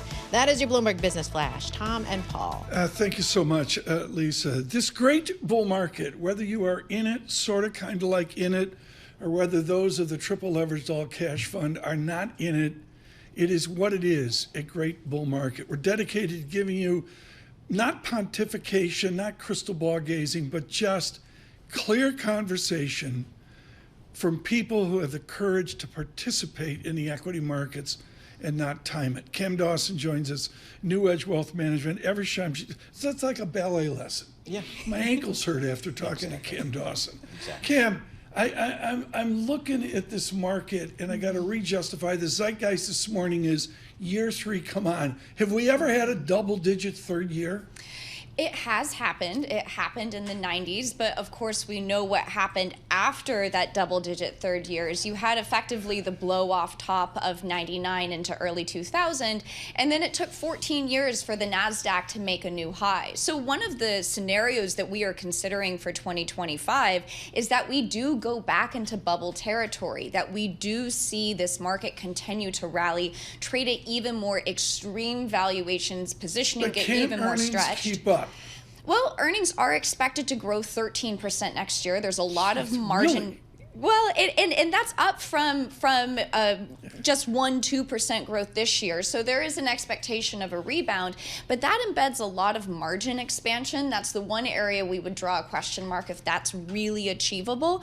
But that 13% upside in growth is coming as you're already trading at 22.5. So our base case for next year is that you effectively get the best return you can possibly get is the earnings growth that you deliver and not further multiple expansion. SPX just year to date up 26-27%. SPW, the equal weighted index, only up about 16% or so. So is there an opportunity to broaden out maybe some of this performance? Do I look for some valuation in the market outside of maybe some of the big tech names that have driven growth in 2024? Yeah, we're calling it the elusive quest for broadening out. Oh, okay. And there's been this hope. That was such a good movie. There's been this hope that you would see broader participation in the market, and certainly a narrative that has gone along with it. But quite interestingly, the equal weight S&P 500 just hit a 4-month relative low versus SPX. Really? Okay, I didn't know And the Mag 7 just hit a new relative high versus XBX. So in reality, this remains a very narrow market. And that's not, I mean, from what I remember, that's not a healthy technical support for the market. So does that bring concern into the market? Well, it doesn't necessarily pretend immediate downside. We have certainly seen this market go through peak points of narrowing. We got to that peak point in June, early July of this year, and we know what happened. We had a pullback in tech and growth. We had that increase in volatility. So if it continues, that certainly would be a concern. But you can see narrow leadership in the market persist, which has been the message over the last 2 years. You're too young to remember this, but we used to have 3-year calls. And down at the bottom, Sanford Bernstein was great at this. They'd have sensitivity analysis, one big what if going out 36 months. Now we're all trying to get to March 31, 2005. How long out is your vision of 13% earnings growth? Don't give me 1 year, right? Yeah, what's interesting is that in consensus, that earnings growth is expected to continue into 2026 at 12% growth. Says who? Says consensus, but the good thing to remember is that consensus is not necessarily a crystal ball and doesn't mean it's going to come true. There's no better example of this than consensus estimates for small caps. They've been cut by 30% this year over the course of the year as small cap earnings continue to disappoint. And so when we look into next year, small cap earnings are expected to grow 44% next year. The highest bar you can find in this market, but we don't know if that necessarily deserves the benefit of the doubt because of this revision cycle lower that has persisted. So are there sectors of the market that screen well for you guys these days? We prefer not to look at things just in the buckets of sectors because what can happen is that you then ignore good opportunities that are in necessarily not the greatest sectors on a relative basis. So we're sticking with our quality call. Over the last couple of months, you've seen a massive junk rally. ARK is up 36% in the last month. We don't think that that warrants chasing. Certainly in the near term, it is a trade. But as far as an investment, we think people chasing into those junky parts of the market is why quality works over the long run. That's techie. Do you chase Wal-Mart? I mean, forget about ARK and what they're doing with tech day to day, hour to hour. What do you do with something like Wal-Mart, which is giving me single-digit revenue growth, decent margins, and it's popping a 30 multiple? I think that is the biggest high bar as we go into 2025, is that it's not just Walmart, it seems like Costco, it seems like even Apple. Apple is trading at its highest valuation since the peak of the pandemic, and this is on earnings growth that are 7 to 8%. Okay, so what's the why there? Just money trying to find a warm spot? I think it's just simple supply and demand. You have still a huge demand for stocks, but Walmart has a huge cash balance. Apple has a huge cash balance. It's buying back its own shares, which effectively means that you have shrinking supply, increasing demand, price goes up. I just got an email in. People know that like you were like legit ballet and all that. When should you start ballet? As early as possible. Really? Yeah, get the turnout, get the flexibility, get the discipline, and just play lots of ballet music. Like 7 or 4 or 4. 4 years old? Yeah. You missed it, Tom. Sorry. No, my sisters went, and it was a train wreck. I mean, how do you get a kid started in ballet where they love it? Well, they have to love glitter and tutus and the music and the discipline like of you it. take them to the Tchaikovsky, Christmas time. You're forced to go. The Nutcracker. The Nutcracker. Yeah, that one. You go to the Nutcracker and say, you can do this? Yeah, you get that grease paint under your eyes. Everything is beautiful at the ballet, and you catch the bug. I missed it. Thank you for that email. Yeah. This is from one of the websites. Children must not be allowed to hit, kick, bite, or scratch the other guests. It's just like surveillance. Yep, exactly. That's how we do it. Cam Dawson, thanks so much. We got to get you back before year end. She's with New Edge here on the markets lifting. Let me give you those levels right now. 6,100 rounding up, 44,400 Dow. NASDAQ 21,500. With our news in New York City, here's Michael Barr. Thank you very much, Tom, Paul, Lisa. Luigi Mangione is facing a second-degree murder charge in New York in connection with the death of United Healthcare CEO Brian Thompson. A court docket also shows Mangione is also charged with possession of a loaded firearm, possession of a forged instrument, and criminal possession of a weapon. The forged instrument is the fake New Jersey driver's license he allegedly used to check into a hostel on the Upper West Side. Police in Altoona, Pennsylvania, arrested Mangione after he was spotted at a McDonald's. The NYPD says Mangione was in possession of a handwritten document that speaks to his motivation and mindset. At a news conference in Altoona, Pennsylvania, Governor Josh Shapiro says, in America, we do not kill people in cold blood to resolve policy differences. In some dark corners, this killer is being hailed as a hero. Hear me on this. He is no hero. The real hero in this story is the person who called 911 at McDonald's. Mangione will eventually be extradited to New York. Public opinion is divided after Marine veteran Daniel Penny was acquitted in the chokehold death of a homeless man on a New York subway. Some labeling Penny a hero for protecting passengers from a dangerous man making threats. Others arguing Penny held that chokehold far longer than necessary. Neely family attorney Dante Mills. There's some people who look at this and say, oh, Jordan was houseless. He had mental issues, almost as if he deserved this to happen to him. Brazil's President Luiz Inácio Lula da Silva is awake and conscious after undergoing emergency brain surgery in Sao Paulo. Lula will stay in the intensive care unit for 48 hours as a precaution and is expected to return to Brasilia early next week. Finally, she was a poet, activist, author, and professor. Nikki Giovanni has died. In an announcement from a family friend, the acclaimed poet and Black arts movement icon died peacefully yesterday with her lifelong partner, Virginia Fowler, by her side. Nikki Giovanni was 81. Global news 24 hours a day and whenever you want it. With Bloomberg News Now, I'm Michael Barr, and this is Bloomberg. Tom, Paul, Lisa. Michael Barr, thanks so much. I had a birthday yesterday. We kept it low-key. Well, of course. I mean, You know, like you did. New York Stock You had Exchange. one the other day. Yep. All that. I had to go over to have some decent Greek food at Loy. Thank you, Maria, for that. But I missed Kaylee Cox with Ritholtz. Ritholtz Wealth Management. Yeah. Callie Cox was here. Callie Cox. What did she say?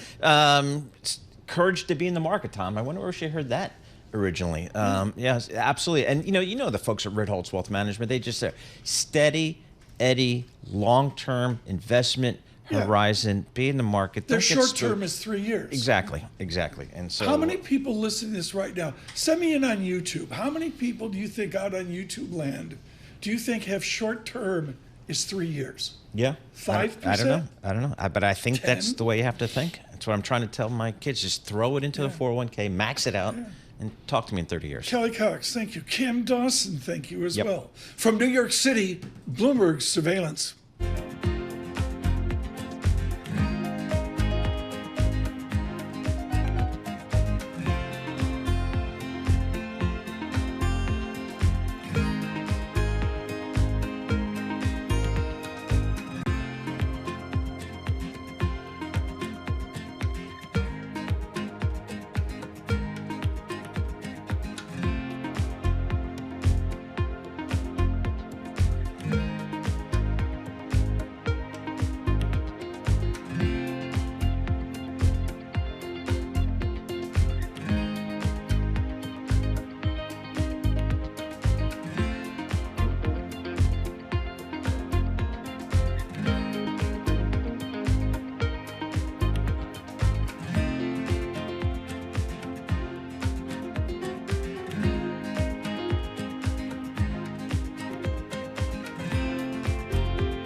Markets, headlines, and breaking news 24 hours a day on Bloomberg Radio, Bloomberg Television, and the Bloomberg Business app. This is a Bloomberg Business Flash.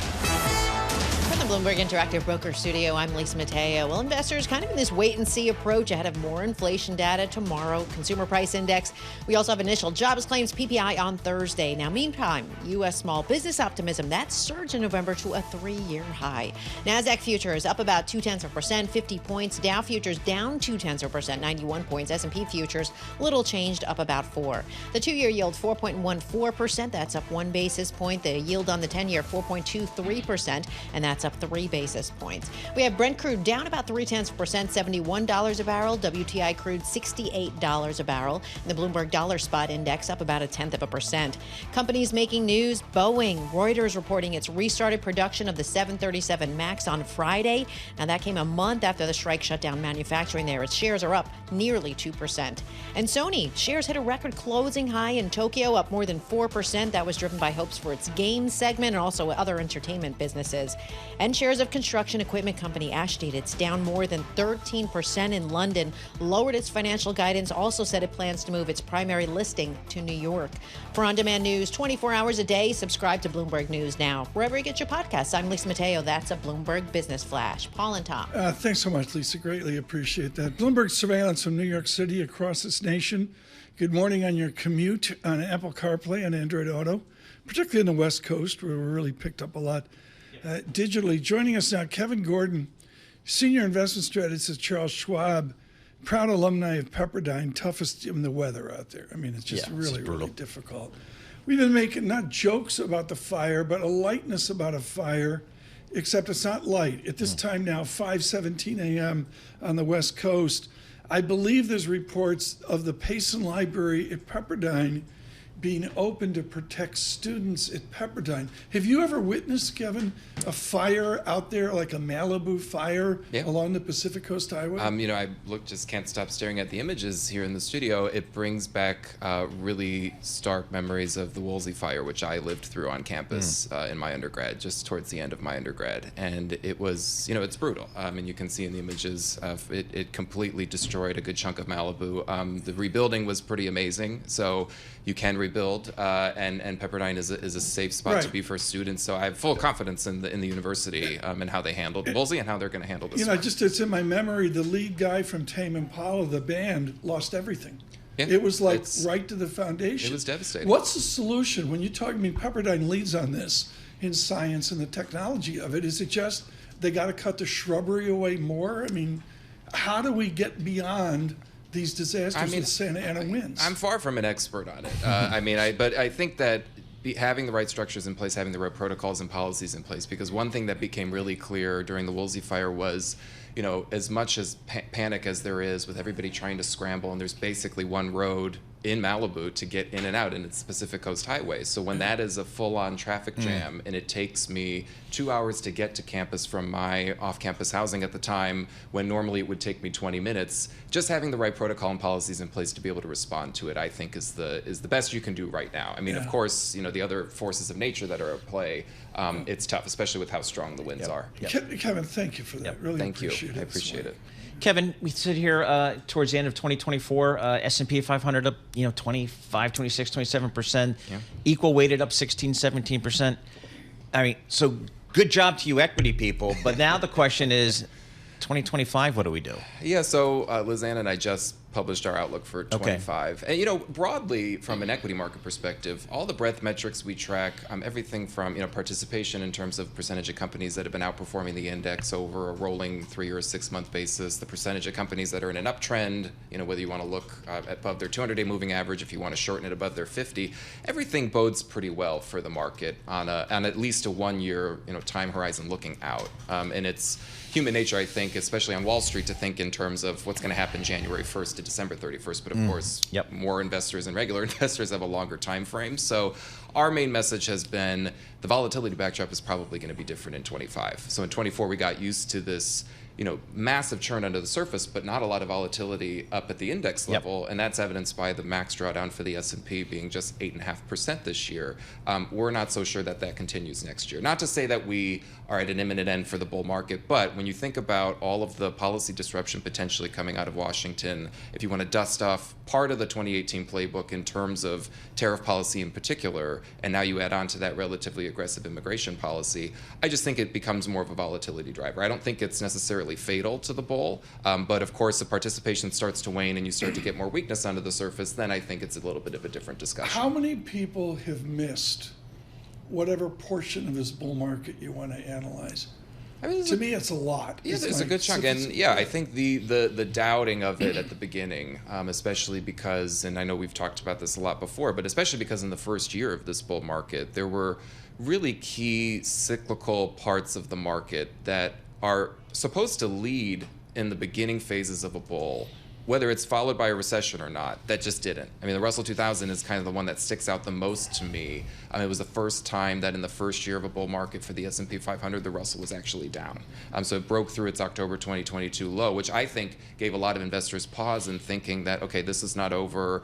Clearly, there's not a lot of conviction on the part of small caps, which is classically, more leverage to the economy. So I think there were a lot of good reasons or valid reasons to not believe it. But yeah, it did, I think, spook a lot of investors into thinking that it wasn't a durable or wasn't a sustainable bull market. Kevin, I know at Charles Schwab, they ask you to speak to Charles Schwab clients often, all around the world here. That's part of the job. What are your clients asking you guys these days? A lot of it does focus on, I would say for the majority of the year up until, call it August, it was all about debt and deficits and when was this going to be kind of this big bottom falls out all at once problem. Okay. And that's not something that just started happening in January of this year. It's been sort of an evergreen question. But a lot of it now has shifted to what is the impact of policy out of Washington going to be? What do I need to watch out for? And our message has been, and we wrote this in our Outlook too, is that it is human nature probably to think of all of this just at once and to take it in all at once and think about all of the potential, whether it's a hit to growth or a potential boost to inflation. But the sequencing is really important here. So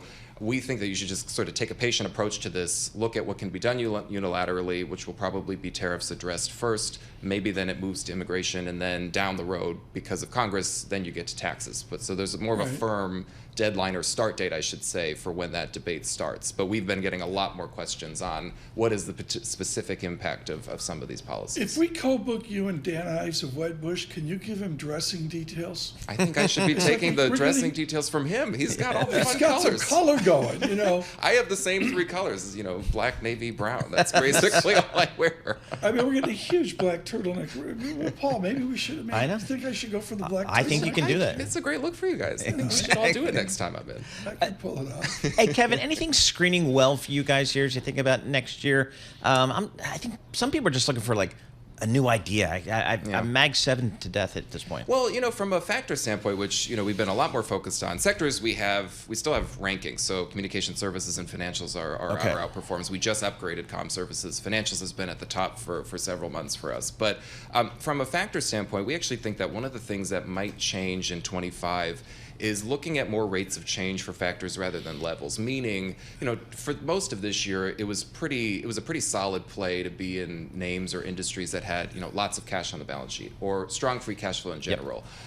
Because of where we're at in terms of the trajectory of the economy and the potential for more volatility, we think that maybe one of the better ways to look at this for next year is where are the improvements? Where are things getting better?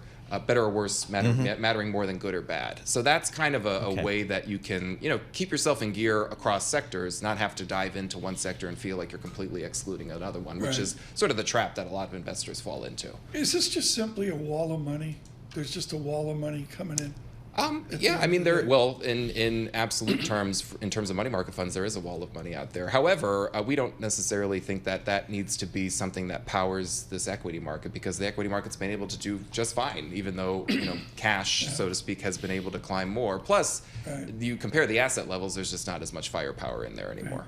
Kevin, thank you. Kevin Gordon with us with Schwab. They're out with their Outlook along with everybody else, and we'll get time. Is it under 90 pages?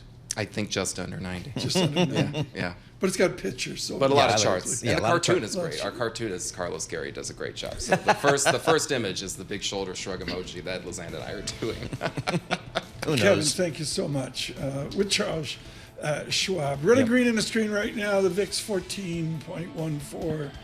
From New York City on YouTube, subscribe to Bloomberg Podcasts, growing each and every day. This is Bloomberg Surveillance.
Markets, headlines, and breaking news 24 hours a day on Bloomberg Radio, Bloomberg Television, and the Bloomberg Business app. This is a Bloomberg Business Flash.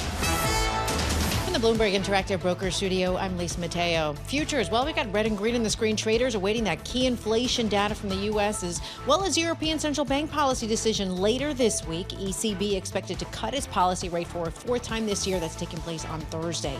NASDAQ futures now up about 0.1%, 31 points. Dow futures down 0.2%, 102 points. We have S&P futures little changed, up about 1 point. We have the 2-year yield 4.14%, up 1 basis point. The yield on the 10-year 4.23%, and that's up 2 basis points. The Bloomberg Dollar Spot Index is little changed. To earnings we go. This morning we heard from AutoZone. It reported comparable sales for the first quarter missed estimates. Its CEO did say, though, the company is, quote, well positioned for growth. Its shares are up about 0.5%. After the bell, we hear from GameStop and also Dave & Buster's. Meanwhile, Vail Resorts, they posted smaller quarterly loss than expected, and that boosted shares up about 4%. And finally, Taiwan Semiconductor. Revenue jumped 34% to $8.5 billion in November. That was on sustained AI demand. That is your Bloomberg Business Flash. Paul and Tom. Lisa, thanks so much. Looking over at the economic data, this bears note. We got a little bit of action on the screen. Unit labor costs were 1.9%. The survey was a lower statistic, 1.3%, and they clock in at 0.8%. Huh. It's quarterly data. I don't want to make too much of it, but Paul, I'm sorry, the productivity story is just extraordinary. Yep, non-farm productivity, 2.2%, kind of right in line with last month, right in line with the consensus. Folks are, again, the productivity is the call you've been mentioning. Story. It's a huge story. It's been that way since the pandemic. I was shocked. And again, it doesn't play to like what's going to happen in January. It's a longer term feel. Our economic indicators, including that brilliant analysis by Tom Keene and Paul Sweeney. Exactly. It's brought to you by Commonwealth.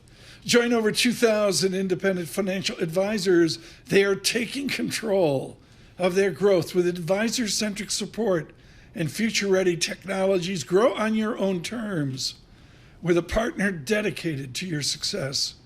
Go to commonwealth.com to learn how. Paul said Balchunas is going to show up. I looked at my watch and it says 8:32. Not happening. Yeah. Like, yeah, okay. Joining us from somewhere between Philadelphia and New York, Eric Balchunas, senior ETF analyst, Bloomberg Intelligence. Eric, just a simple, is there money enough to keep the Bitcoin ETF juggernaut going into 2025? Oh, man, that's a loaded question. I mean, look, when something has such a run, it's hard to be bullish, but Bitcoin seems to be, look, there's just a lot of headwinds have turned into tailwinds. The regulatory environment, this idea that it might be used as a reserve. There's many more narratives now than just, oh, there's ETFs. And that's powerful. And by the way, the ETFs are just relentless. IBIT took in like 2.6 billion over the past week. I mean, these are massive numbers. So when you have multiple narratives, it's tough to bet against something. That said, it's up a ton. So, I don't know. I guess I'm cautiously optimistic. So where are you seeing in your team, Eric, where are you seeing the flows as we think about 2025? Where do you think the ETF play is going to be next year? Yeah, you know what I've been hearing a lot about is equal weighting and small caps. We just had John Davi from Astoria Advisors on our podcast. He had 10 ETFs that he likes for next year. He's an ETF strategist. He really likes small cap quality. He thinks that part of the market is due. You got to diversify out of your Magnificent Seven. RSP is another one that's starting to see flows already. That's equal weighted S&P. So you have like a mid cap tilt in there. So I think a lot of people are going to do that. I think they're going to stay in equities, but they're probably going to like trim their Mag 7 a little bit. That said, we all said the same thing this time last year. So I say that with somewhat of a grain of salt, but that's what I think people are going to be starting to do. The moonshot on Bitcoin, Paul, on a weekly chart, well outside 2 standard deviations, up, and away. Right now, for it to go from this peak level down a negative 2 standard deviations would be down 55%. Oh. To 42,000-ish, 43,000-ish. Oh. Wow. Yeah, that would be a move that gets your attention. Hey, Eric, I know you and your team did a deep dive piece of research here looking at passive investing. When I think ETFs, I think of passive investing. I don't think about active ETFs. I still haven't figured out what an active ETF is and why I would do that. But talk to us about passive investing in your world of ETFs. Yeah, no, there's plenty of active is a big theme going forward. ETF, listen, Paul, ETF is like an MP3. You can put any kind of music in it. It's not just one genre. So ETF's a vehicle. Active is a growing genre of that vehicle. But passive definitely is the bedrock and foundation of ETFs.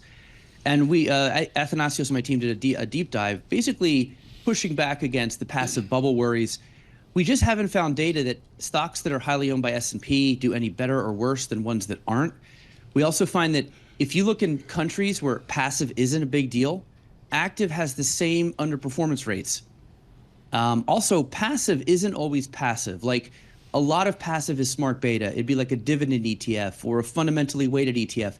Heck, even the S&P 500 isn't passive. It's there's fundamental screens in it, and there's an active committee that oversees it and can like basically have full control. It's arguably active, and it's just large caps. So nothing really is passive. Right. And then finally, the NVIDIA eye test. NVIDIA was 300th stock in the S&P. All of a sudden, it's like second or third, and Tesla went down. Those movements in the weightings of the S&P totally determined by active. So active still driving the car. Passive obviously is an amplification voice, but it's not driving things. Eric, you're one of the definitive voices in the world on who invented all this, and that would be Vanguard. Vanguard right now is going through a massive reorg. I give him courage in that they're not screwing around. They're really moving the deck chairs, whether it's the Titanic or not. What's Vanguard trying to accomplish? Who does Vanguard want to be more like? It's a great question. So Vanguard obviously went external for a CEO for the first time half a year ago with Salim Ramji from BlackRock, their main competitor. And then they just hired a Fidelity executive to run their wealth management business, which, as Tim Buckley says, is engine number 2 after their funds business. That's huge. Tom, you and I are both old enough, and Paul, to remember that Fidelity was the mortal enemy of Vanguard for about 20 years there. So it's interesting that they've got their old mortal enemy and their new mortal enemy both sort of running the ship. But I think Vanguard is morphing at all times. And, in my opinion, and that's why I called my book The Bogle Effect and not The Vanguard Effect. Bogle was the anomaly in physics. Vanguard, we don't know what's going to happen with Vanguard. It may be run by people who went to business school and have the same sort of mindset. Bogle was the one of one, and that's why I called the book that. But Vanguard certainly is not the Titanic. I will say that. It's going to lead in flows this year or be very close with BlackRock. Interesting. Once again, they're taking about $1 billion a day in their ETF business. That's a lot of money. So everything's going well. I think you're going to see a more modernized, aimed at millennials, customer service friendly form of Vanguard the next year. What are kind of your key themes going into 2025, Eric, in the ETF space? Is it flows? Is it certain themes you're looking at? What are some of the big trends you think in 2025 we're going to really pay attention to? So just two big ones right now. And our outlook is coming out this week. Number one, we're looking at how the ETF business is sort of resembling pharma, in that the new white space is your feelings. There's asset classes are all taken up, but like buffer ETFs aim to cure boomers' anxiety. Bonds didn't work in 2022, so they have these target outcome structure product ETFs to guarantee outcomes. And then 2X single stock ETFs are aimed to cure your boredom if you're a younger sort of gen trader. So I think there's a lot of movement towards, people's psyches. In addition, look for ETF. Eric, is this just marketing fluff? I mean, come on. What are you going to have, a gluten-free ETF for Lisa Mateo? There is a vegan ETF, Tom. I seriously. No, there's not. Oh, my God. No, there is. VEGN. VEGN. Tom, listen, if you can think of it, it's already been ETFized probably. But look, the other big theme that I just want to get in here real quick is that this year, they're probably going to approve ETFs being allowed to be share classes of mutual funds. Vanguard did it and had a patent, but that patent's expired. So there's like 40 issuers looking to do this. When they do that, look for a ton of money to filter to the ETF class. So in the next 2-3 years, the flows this year are $1 trillion. They may be able to top that as we see this, massive migration from the mutual fund share classes to the ETF share class. VEGN top holdings: Tesla, Broadcom, Apple, Alphabet, NVIDIA. I mean, I don't know. It's a techie thing. Eric, is your train on schedule today? Like, are we going to see he's not going anywhere, please. Well, it was on Monday, but we didn't do the hit, but I was totally on time. In fact, I got there at like 9:30. Ooh, early. Yeah, exactly. I was going to grab you a cup of coffee, but you weren't in. Eric, when's the next book out? Seriously. I have one in the works. It does involve your BitDog theme, which I know you love. But it'd be BitDog for dummies kind of thing. But it hasn't been signed yet, but that would be sometime in the next year or two. Very good. Eric Balchunas, thank you so much. On Bitcoin, timely, to say the least. To say he's senior ETF analyst at Bloomberg Intelligence, barely discussed. As you say, Paul, he does a seminar. Yeah. You can hear a pin drop. Yeah, and it's standing room only everywhere we take him around the world. Around the world. Eric Balchunas, thank you so much. Red and green on the screen. With our news in New York City, here's Michael Barr. Thank you very much, Tom, Paul, Lisa. An arrest in the murder of insurance executive Brian Thompson in New York. Let's get the very latest with Bloomberg's John Tucker. The alleged killer is 26-year-old Luigi Mangione. He was spotted by a customer in a McDonald's in Altoona, Pennsylvania. Authorities say in his backpack they found a 3D printed pistol and a 3D printed black silencer. They also found a 3-page manifesto. NYPD Chief of Detectives Joseph Kenny. We don't think that there's any specific threats to other people mentioned in that document, but it does seem that he has some ill will toward corporate America. Mangione attended an elite Baltimore prep school, graduating as valedictorian in 2016. He went on to earn undergraduate and graduate degrees in computer science from the University of Pennsylvania. His family owns a country club north of Baltimore. He worked as a data engineer at TrueCar. A survey of his online presence shows he praised the manifesto of another Ivy League graduate known for violent acts, the Unabomber. I'm John Tucker, Bloomberg Radio. Israeli Prime Minister Benjamin Netanyahu testified in his long-running corruption trial. Netanyahu told a court in Tel Aviv that the charges of bribery, fraud, and breach of trust against him are an ocean of absurd. President-elect Donald Trump's pick for intelligence chief Tulsi Gabbard is making her case on Capitol Hill. The former Democrat turned Republican continued visiting senators Monday to secure confirmation votes. Gabbard is attempting to calm fears about her being trusted with sensitive national security issues, given her meeting with just ousted Syrian President Bashar Al-Assad a few years ago. My own views and experiences have been shaped by my multiple deployments and seeing firsthand the cost of war and the threat of Islamist terrorism. Gabbard defended the trip, saying it's important to have open dialogue. Global news 24 hours a day, and whenever you want it with Bloomberg News Now. I'm Michael Barr. This is Bloomberg. Tom, Paul, Lisa. Thanks so much, Michael Barr. Starting to get in the II survey. If you're part of Global Wall Street, your life changes if it's an II survey win. Institutional investor, I guess his life won't change because Ian Lingen here of BMO Capital Markets, number one, number two. But Paul, they've changed the survey name to Xtel. Ah. Why would you do that? Well, Extel was always was the European version of this survey. So maybe there's now some tie-up between Institutional There've Investor been like Magazine 14 and Extel. mergers. I mean, Reuters involved Thomson. Yep. United Newspapers a million years ago. Exactly.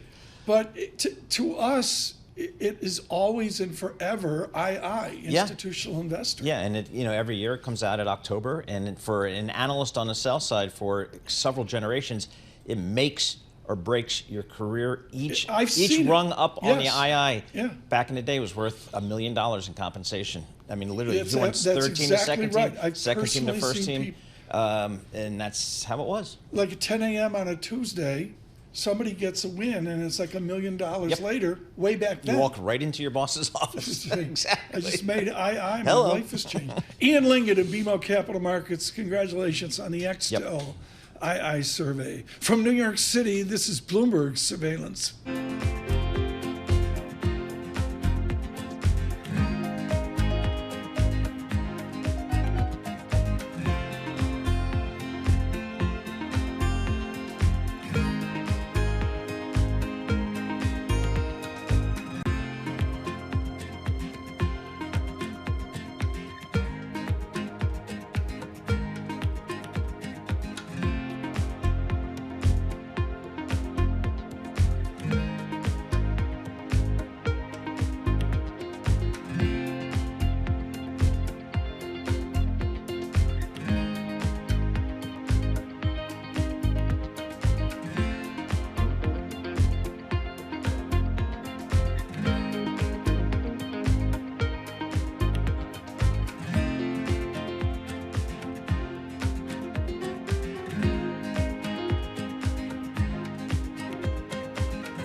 Markets, headlines, and breaking news 24 hours a day on Bloomberg Radio, Bloomberg Television, and the Bloomberg Business app. This is a Bloomberg Business Flash.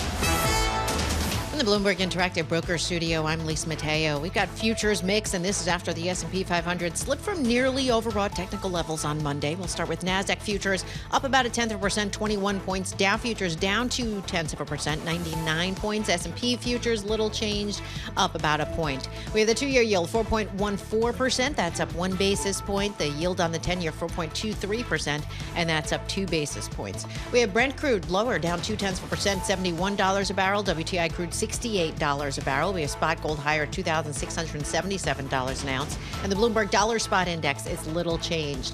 Deal-making news, we have Stellantis and CATL. They plan to invest as much as £4.1 billion. They're going to build an EV factory plant over in Spain. And shares of Alaska Airlines up 9%, boosted fourth quarter adjusted earnings per share. The board approved a $1 billion share repurchase program, and it also unveiled plans for a global expansion. And that is good news because more people are apparently flying. The International Air Transport Association, it says the global airline industry, well, it stands to earn $36.6 billion in net income next year. And that's thanks to a record 5.2 billion passengers. That is your Bloomberg Business Flash. Tom and Paul. Lisa, up until very recently, I thought the image on the Alaska Airlines tail was Jerry Garcia. Why would you think? Okay. Because it looks just like Jerry Garcia, but then a pilot of Alaska Airlines said, "No, knucklehead, it's an Eskimo, you dumb." So there you go. I mean, this was recent. Really? Yes. Learning really lesson. On top of that brand marketing. Exactly. This poor pilot was just like, "What are you thinking, dude?" Joining us right now, Ellen Wald, Senior Fellow of the Atlantic Council. And what's great is we look at the complete total turmoil of the Eastern Mediterranean. I don't even know where to start. I've been transfixed by it for 5 days, 6 days. We've had some great guests, including yesterday. Ellen Wald is definitive. Her one volume on the Saudi royalty, Saudi, is just absolutely definitive, and of course on oil in that. Ellen, I get out the distance from Latakia and the Russian port, and I get over to Tripoli and Tobruk in Libya, and the Russians have to move 800 miles to reset up their bases, perhaps. What is the significance of that to the Arab world, that Russia, ally of the former Syria has to move. What's the so what of that? I think the so what is that there is an opportunity here to fill a small power vacuum that had been filled by Iran and Russia. When Iran turned around that oil tanker, just as news that Assad had left Syria hit, that was a sign that they are not supporting this regime anymore. Russia retreating, another sign. I think that it's both a lack of resources, I think, on the part of Russia, but and also a strategic decision here. And that says to me that there is an opportunity here for Saudi Arabia and also the Gulf states to potentially move in. They've got money, they've got fuel, they've got aid, and they could be the definitive the definitive force in the new Syria. Right. And this is an opportunity they may not want to let pass them by. I mean, the drama for some of this is Peter O'Toole as T.E. Lawrence going mental over Sykes-Picot and the partition of Syria. 5, 6, 8 years later from that, you have the true partition of Syria. Do you just assume, maybe led by the Saudis, we're going to have a new partition of Syria? That's an interesting thought. I think one of the things that we've learned is that despite the fact that all of these borders and all of these lines were drawn, by the British, although the Sykes-Picot Agreement, everyone forgets that there was actually the Sykes-Picot-Sazonov Agreement, and that Russia was originally part of it. So Russia's got a hand in that too. Is that these lines are actually here to stay, as arbitrary and bizarre they may have been. They're here to stay, and so I don't think that Syria is going to be divided or any different, or the borders will look all that different. I do think that the recent Israeli encroachment in the north of Israel to kind of extend their buffer there is interesting and could be a source of tension in the future. But I do think that Lebanon is going to remain Lebanon and Syria will remain Syria. What it looks like and how strong of a state it is remains to be seen. Ellen, I don't know. I'm pretty surprised that with all the turmoil we've seen in the Middle East over the last year, and now most recently with Syria, I still got Brent crude at like $71, $72 a barrel. I'm surprised it's not a lot higher. Should I be surprised, or what's going on there? Well, what's interesting is that, yes, it's an important and a major event in the Middle East, and definitely injects more instability into the region, despite the fact that Assad's rule was not what it once was, and that he was a very brutal dictator. He was still a fairly stabilizing force. At the same time, though, Syria is not a major oil producer. It had enough oil and natural gas to satisfy its own needs, and I think they exported a little bit, but it's not a major producer. And I do think that at this point, really what we're seeing is that analysts are much more concerned with, troubling economic forecasts, and also these forecasts that supply is set to grow in 2025, and this potential for a supply, an oversupply. And they're much more focused on that than they are with, with what's going on in Syria as a destabilizer for the oil market. Ellen, I play off Sergei Vakulenko's work at Carnegie Endowment for International Peace. And the basic idea here is we knew OPEC Plus, which I guess is Riyadh talked to Moscow. Is that dead? OPEC Plus is not dead. OPEC Plus seems very much alive. The fact that they were able to put together such a comprehensive agreement, and a complicated one as well, to stave off these planned production increases, I think shows that there's still a lot of negotiation going on. There's still a lot of open lines of communication. And OPEC Plus is still alive and kicking, although for every month that they push off the planned increases, the pressure is going to grow to eventually put that oil back on the market. Ellen, I'm a big fan of the TV series Landman on Paramount Plus, so I feel like I'm an expert now in the U.S. oil and gas industry. What are our domestic folks, our friends down in Texas and Louisiana and Oklahoma, are they still pumping the maximum amount of oil they can? What are they doing down there? So right now we're seeing U.S. production at some of its highest levels ever. I mean, we are currently the largest oil producer in the world. The question is, how long is that going to be sustained, particularly now that the region down there is dominated by large, international oil players. We're talking Chevron and Exxon are really dominating now that they have bought out some of the small and larger players in the fracking area. So I think that their concerns, for example, Chevron says they want to focus on free cash flow, not production, not drilling. And I do think that we are likely to see a pullback in some respects, although there's still going to be, strong production coming from there. I know some concerns have been voiced about the fact that, the easy oil in the Permian is just about used up, but, that doesn't mean that there's no oil left and that we're not going to be producing from there for a long time. So is there a glut of oil? I don't think we're quite in glut stage, but there's the potential to get there.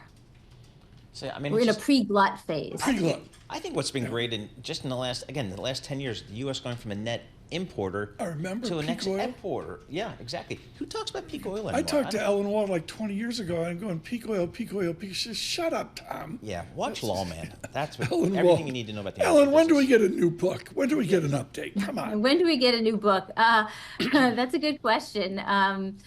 Not yet, but we've definitely got some interesting other things in the fire right now. Very cool. Ellen, and Netflix is looking for that. Yep. Ellen Wald with us, your senior fellow at Atlantic Council. Her one-volume Saudi, really can't say. No. Oh, thank you, Ari. Saudi Inc. I'm sorry. I did it for the Netflix series. They changed it from Saudi Inc. shorter. Saudi. Yep, exactly. Right. Yeah, Can we play Robert Cray? Oh, always. The weather's above 32. Yep. It's decent out, little rain. You got to play Robert Cray. That's all there is to it. Stay with us worldwide. Can't say enough about the focus here in our 9 o'clock hour. We're on YouTube. Subscribe to Bloomberg Podcasts.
This is Bloomberg Surveillance with Tom Keene and Paul Sweeney. I'm sorry, it's a boom economy, and that's what we're adjusting to. Neither party seems to want to take on deficits at all. With Lisa Mateo on markets. Stocks are coming off of another record high. And Michael Barr with news. Tensions between the U.S. and China have heated up even more. The best in economics, finance, investment, and international relations. This is Bloomberg Surveillance on Bloomberg Radio. Good morning, everyone. Tom Keene, Paul Sweeney, Lisa Mateo. Is Michael Barr here today? I think so. Getting ready. He's getting ready for Lions. And boy, they play this huge game coming up here. Yep. Bills, Lions. Michael Barr's getting ready for that. I believe that's on Sunday. We say good morning to all of you. We're getting ready for CPI tomorrow. China, I saw the FT headline, deflation. Deflation in China? Price really? decline. Okay. All right. True price decline. We're not there. No, we're not there. No, we've got CPI. I'm just kind of looking ex-food and energy year on year. Yeah. Consensus is 3.3%. I don't know. I mean, how bad is that? Oh, we're gonna have to see. What we know is we got an interesting market here on a Tuesday into that important economic data as well. And of course, as Paul, you mentioned earlier, I missed it yesterday.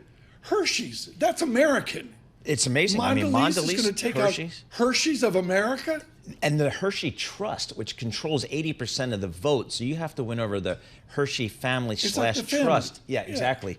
Late 1800s, that company's been around. So we'll see. First time I was ever scared of an athlete. Are you ready? Mm-hmm. Mike Nicoluk, Hershey Bears. He went back and forth between the NHL and the AHL. Hershey Bears. Yep. He was like ginormous. He was huge. I looked at him when he was playing against the Rochester Americans. Are you kidding me? Good morning, Hershey, Pennsylvania. Good morning, Finland. We mentioned that. Good morning around the world as well. Bloomberg Surveillance were brought to you by BNY. BNY's expertise and insights, they can help clients achieve their ambitions. Visit BNY.com. And we thank BNY for their support this morning. From the Interactive Broker Studios, a Bloomberg Business Flash. Here's Lisa Mateo. And we've got not much movement in futures. Traders still looking to that key inflation data this week to continue to monitor the upsurge also in geopolitical risk in the Middle East, so they're balancing those two. Right now, NASDAQ futures, little changed, up 9 points. Dow futures down about 1/10%, 77 points. S&P futures are little changed. The 2-year yield, 4.13%. That's up 1 basis point. The yield on the 10-year, 4.23%, and that's up 2 basis points. The Stocks Europe 600 index, well, that snapped an 8-day streak of gains. That's after China's top leadership promised looser policy in 2025. Right now, it's down about 0.1%. The Bloomberg Dollar Spot Index up 0.1%. We have shares of Oracle. Well, they're off about 7%. Earnings missed high expectations. And then yesterday, a decline in Nvidia shares. Well, that helped push the S&P 500 lower. Before the bell, though, those shares little changed. News that China probing the company over alleged anti-monopoly violations. And finally, shares of Google parent Alphabet up more than 3%. The company announced its quantum computer. Well, it needs just 5 minutes to solve a problem that would take supercomputers around 10 septillion years. That's right. What? That is your... A septillion is 1 followed by 24 zeros, just to give you a better idea. No, thank you. That is your Bloomberg Business Flash. Tom and Paul. Is septillion the number of zeros over the next contract Steve Cohen signs? Yep, exactly. Could be. We'll have to Juan see. Soto. This is an honor right now. Dean Maki joins us now, chief economist at Point72, Steve Cohen's shop. And we're thrilled he's there. And we can make jokes about Juan Soto and all that with the New York Mets, except this is too important of a conversation. So, Dean, you're sitting down with Mr. Cohen, and he's looking like, I got to write out $700 million large. And so did you say, quote, this data, Steve, suggests some scope for a pickup in real consumer spending growth over the next, 51 years? The length of the contract. I mean, Dean, did you pitch Steve Cohen an optimism on American economic growth so he could sign the great Soto? I'm afraid I didn't give him specific advice on that signing. The transaction, okay. Economic. Well, let's go to the heart of it, which is whether it's Juan Soto or any other sports type or business planning, it's based on animal spirit. Do you see nominal GDP falling down to some distress level? Not at this point, no. I think the momentum is quite solid in the economy right now. There may be some headwinds next year, depending on how much tariffs are put in place, how much immigration restrictions are put in place.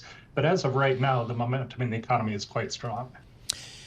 Hey, Dean, did you and your team, when you woke up the day after the election and we have President Trump coming back to the White House, we now have a pretty solid red wave, I guess, in the House and the Senate. Did that change your economic outlook for 2025 at all? I think the main things that I'm concerned about is the magnitude of the tariffs and the immigration restrictions, because tariffs do, virtually any economist will tell you tariffs will lead to price increases and slower growth. So we're just going to have to wait and see how much those are put in place. Immigration restrictions also mean slower growth in the labor supply. And that means either job growth is going to be slower, or it means that the labor market is going to tighten much faster than it has been. So those are the things that I'm concerned about looking forward. So given that backdrop, what do you think your Federal Reserve is going to do here in this December meeting, and then maybe in that first half of next year? We think that the Fed will cut next week, unless the CPI and PPI numbers point to a really ugly core PCE reading for November. But if that's sort of in line with where it's been, then I think the Fed does plan to cut, and they will do so. But we also think they're going to switch to a quarterly pace of rate cuts starting in Q1. So they'll slow down the pace of cuts and just watch to see what happens on the inflation front. Dean, the Maki economics is a Stanford economics. In the whole heart of Boskin, Taylor, the other giants of Stanford, even over on the financial side with Bill Sharp, is get out of the way and let us grow. So if President-elect Trump says to Steve Cohen as he's trying to get season tickets because of Juan Soto, if President-elect Trump says get out of the way and let the economy grow, does that ring true to you that could happen? I think the economy is growing quite solidly right now, and that will continue absent any shocks. So I think that the momentum is quite solid. Consumers have strong wage and salary income growth. Corporate profits are very strong. So the setup is quite nice for continued growth, as long as policy, in a sense, doesn't interfere with it. Yeah, but I got to go Pete Peterson on you, the late, great Pete Peterson. Dean Maki, whether it's charge card debt or the fiscal debt of the nation, are we grossing up our debt while we enjoy the Maki boom? I mean, there is a long-run fiscal issue in the U.S. We're running deficits that are too high in general, and they don't seem to be coming down in a significant way, and it doesn't seem to be a major part of the agenda for either party at this point. So I do think that's a long-run issue. It doesn't seem to be a short-term issue that's preventing investors from buying treasuries at this point. So that will be the true test, is when investors say, we think the debt is too high. Right now, they're not saying that. The 10-year treasury yield is 4.15 or something like that. And so it's not as though investors are balking at buying treasuries. Dean, what's your view of this underlying U.S. consumer here? We're kind of right in the holiday period. People are out there buying gifts for Christmas and Hanukkah and all the other things. How do you view the consumer these days? I think the consumer is in quite solid shape. Wage and salary income is growing something like 5.5%, and inflation, headline inflation, has fallen down to, on a short-term basis, under 2%. So real income growth, labor income growth is quite strong at this point. Plus, the household wealth to income right now is higher than it's been at any point in the 70 years prior to COVID. So households are wealthier than they've ever been on average, and they have strong income growth. So that's why I think consumer spending has been strong and will continue to be so going forward. Dean, when you're at the Mets Stadium, because you have to go to 10 games a year to keep your job, do you sit in the clover seats? Oberman sits down there. The clover, wow. the Clover Club seats right down like row 1, row 4. Is that where you sit? I have sat in those seats at times. They are very, very nice seats. I love it. Dean Maki, thank you so much. I love busting his chops. It is great. May I point out, folks, that Dr. Maki has bulletproof academics from his time at Barclays. Mr. Cohen saw that and said, bring that lad over to 0.72, and he's delivered the goods for Mr. Cohen in giving great macroeconomic analysis tied into the policies of America. We hope to see Mr. Maki at the Clover Club seats. Yes. Detroit Tigers, New York Mets. Oberman sits like 3-4 rows in front of you because, Keith Oberman's ginormous. I mean, he gets the rock star seats. Told you you look like Magnum PI. Man. Tigers, Mets. I think we could see it. I hope Mr. Cohen's listening. Steve, he and I go way back, so we'll have to see. Juan Soto is a Met? Yeah. Really? Just, Scott Boras is your agent. You just go with the highest dollar amount. Okay, boom. There we are. There's the analysis you Yep. need. Dean Maki, seriously, 0.72. Thank you. Optimism on the American economy. With your news in New York City, is Michael Barr. Thank you very much, Tom, Paul, Lisa. Luigi Mangione is officially charged with the murder of United Healthcare CEO Brian Thompson. Police say Mangione was carrying a handgun in his backpack days after the shooting. Mangione was found in Altoona, Pennsylvania. Pennsylvania authorities say that Mangione was carrying a passport and $10,000 in cash, $2,000 of it in foreign currency. NYPD Chief of Detectives Joseph Keene says Mangione was also carrying incriminating items, including handwritten pages. He's frustrated with the healthcare system in the United States. Specifically, he states how we are the #1 most expensive healthcare system in the world, yet the life expectancy of an American is ranked 42 in the world. Mangione comes from a prominent Maryland family which owns multiple country clubs in the state. He graduated from Gilman, an elite all-boys private school, one of the highest ranked in the country. We all knew each other. I wasn't particularly close with him, but I knew of him. I knew him somewhat well. He was a nice kid. Mangione then attended the Ivy League's University of Pennsylvania, earning a bachelor and master's degree in computer science. United Nations Secretary General Antonio Guterres condemned gang violence and death in Haiti. Spokesperson for the UN Secretary General, Stéphane Dujarric. The Secretary General calls on the Haitian authorities to conduct a thorough investigation and ensure that perpetrators to these and all other human rights abuses and violations are brought to justice. The UN's Dujarric says Guterres reiterated his call for financial and logistical support to help the Haitian National Police Department to address gang violence. Celebrations continue in Syria after the 50-year family rule of dictator Bashar Al-Assad came to a sudden end when rebels seized the country. Some state workers failed to return to their jobs, and the United Nations officials said the country's public sector had come to a complete and abrupt halt. Global news 24 hours a day, whenever you want it, with Bloomberg News Now. I'm Michael Barr. This is Bloomberg. Tom, Paul, Lisa. Need a theater update right now. You know, Tuesday, we're sort of getting ready for the week. Do these movies have legs? I mean, is there an identification here that the big movies of the holiday season are doing well? Yeah, they're doing very well. I mean, great Thanksgiving season, which kind of kicks off the whole Christmas holiday season into December, which is the second biggest season after the summer. So all good, I saw Lord of the Rings tanked. Did got like 12 people went. Okay. But I just Moana. Don't, It's Moana 2. That was to me. It's like everybody's going to Moana 2. Yeah. Lisa, did we go see Moana 2? No, she's not going. I'm not going to Her see kids are grown. Her daughter's too old for that. I love The Rock to death, but I will not. Okay. I'll watch it from my couch when it comes out. We will. I just watched them. I paid $20 to watch a movie from the couch. Oh, you did? What's that about? I thought that was outrageous. Futures up 4. Stay with us. Bloomberg Surveillance. Good morning.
Markets, headlines, and breaking news 24 hours a day on Bloomberg Radio, Bloomberg Television, and the Bloomberg Business app. This is a Bloomberg Business Flash.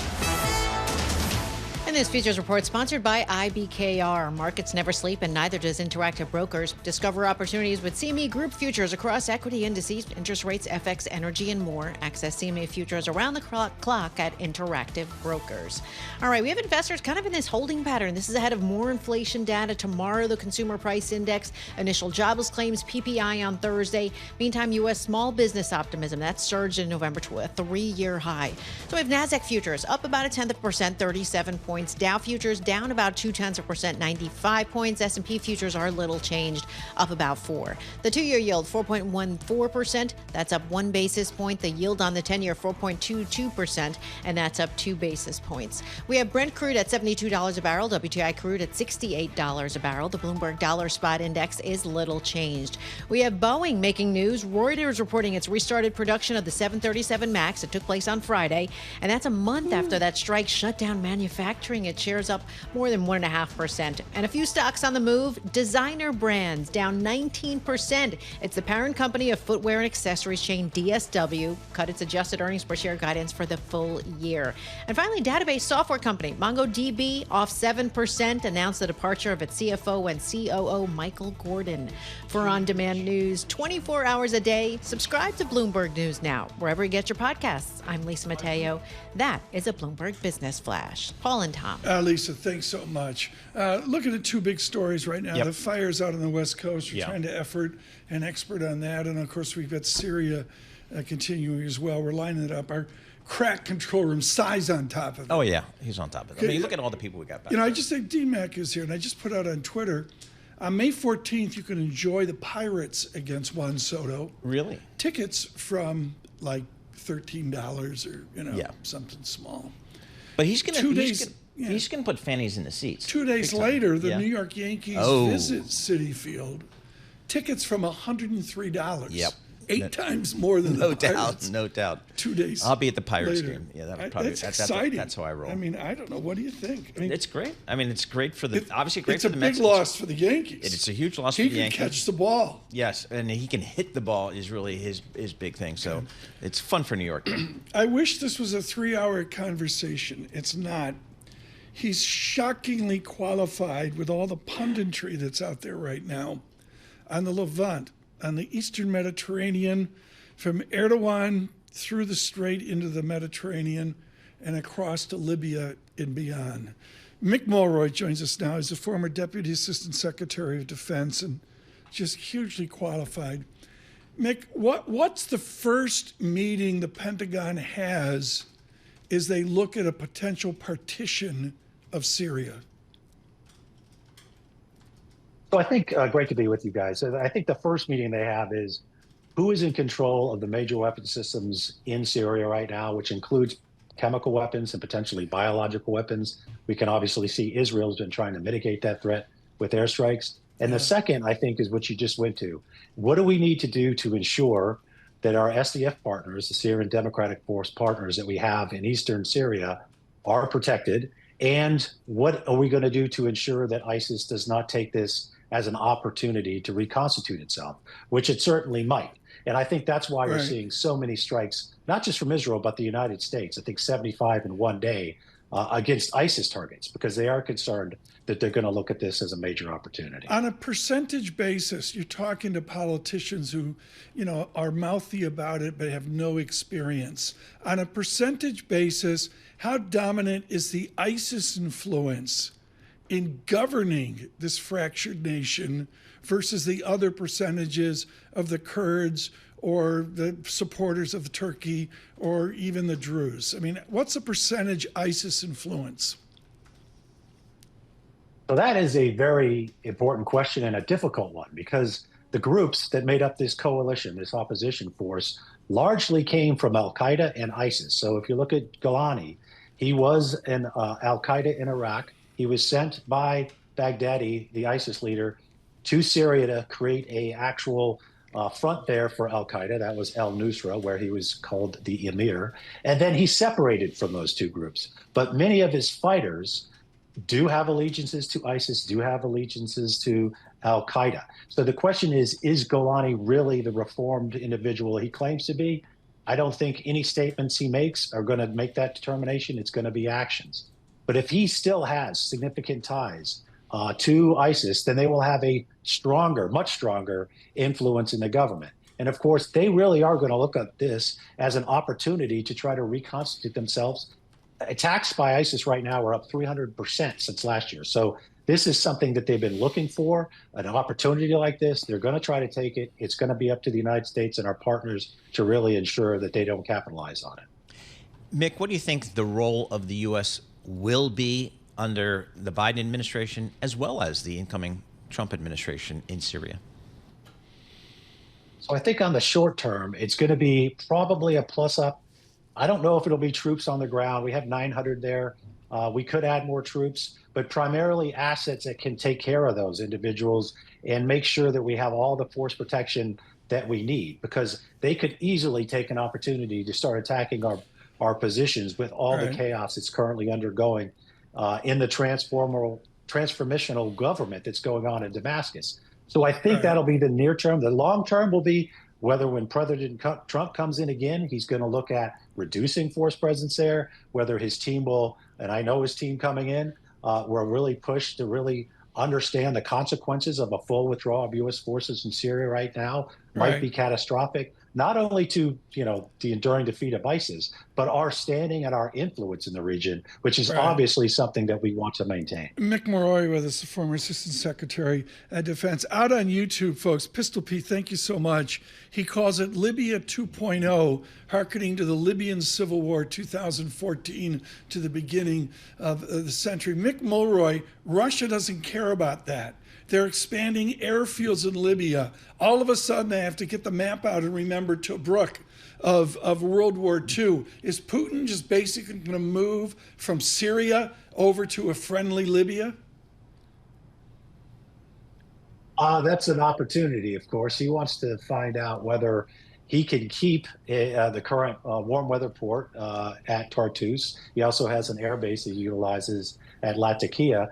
I think he thinks he can still negotiate with whatever government's coming in to maintain that. I don't know if that's the case. I think we really need to push on our NATO ally Turkey and to the influence they have to ensure that this is a sound strategic defeat for Russia, which means they're out of Syria, except for diplomatic efforts. But that's to be determined. I got to squeeze this in. Has the American tone on the Levant, did it forever change with that horrific bombing during the time of President Reagan in Lebanon? So it certainly was an inflection point when it comes to the U.S.'s view of that part of the world. Of course, hundreds of individuals, U.S. Marines primarily, were killed. The embassy was attacked. Many were killed there.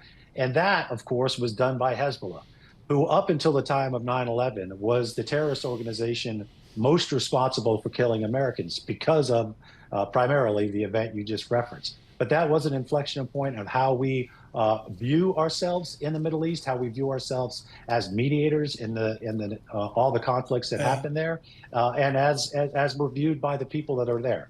So I think that is a very important point and part of history. Mick, thank you so much for just encyclopedic knowledge on this. He served under Secretary Mattis and Secretary Esper as well. Mick Mulroy with us, the former Deputy Assistant Secretary of Defense. You got to believe he could get a position in the new administration. Absolutely. I mean, former U.S. Marine infantry officer for 26 years.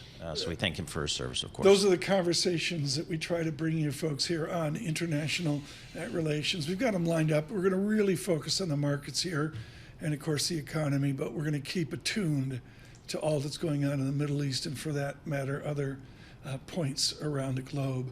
Red and green on the screen is a churn to the market today. It's a quiet churn, although the VIX improves down to 14.05. West Texas Intermediate oil, $68.40 the barrel. Paul Sweeney and Tom Keene, don't forget on YouTube, it is our new distribution. Subscribe out on YouTube. Bloomberg Podcast. You'll get us 7 a.m. Eastern. This is Bloomberg Surveillance.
Markets, headlines, and breaking news 24 hours a day on Bloomberg Radio, Bloomberg Television, and the Bloomberg Business app. This is a Bloomberg Business Flash. And this opening bell report brought to you by JP Morgan Asset Management. Stay informed on today's fastest growing investment vehicle with a new guide to ETFs. Visit jpmorgan.com/ETF insights to learn more. All right, will we see any kind of movement in the markets? This is ahead of key inflation data out this week. It's been pretty quiet so far this morning. The big event, the Consumer Price Index tomorrow. So the markets are open. Let's get right to it. We'll start with the S&P 500 right now, up about 0.1%, 5.6058. We have the Dow down 0.2%, 98 points, 44,299. The Nasdaq up 0.3%, 58 points at 19,794.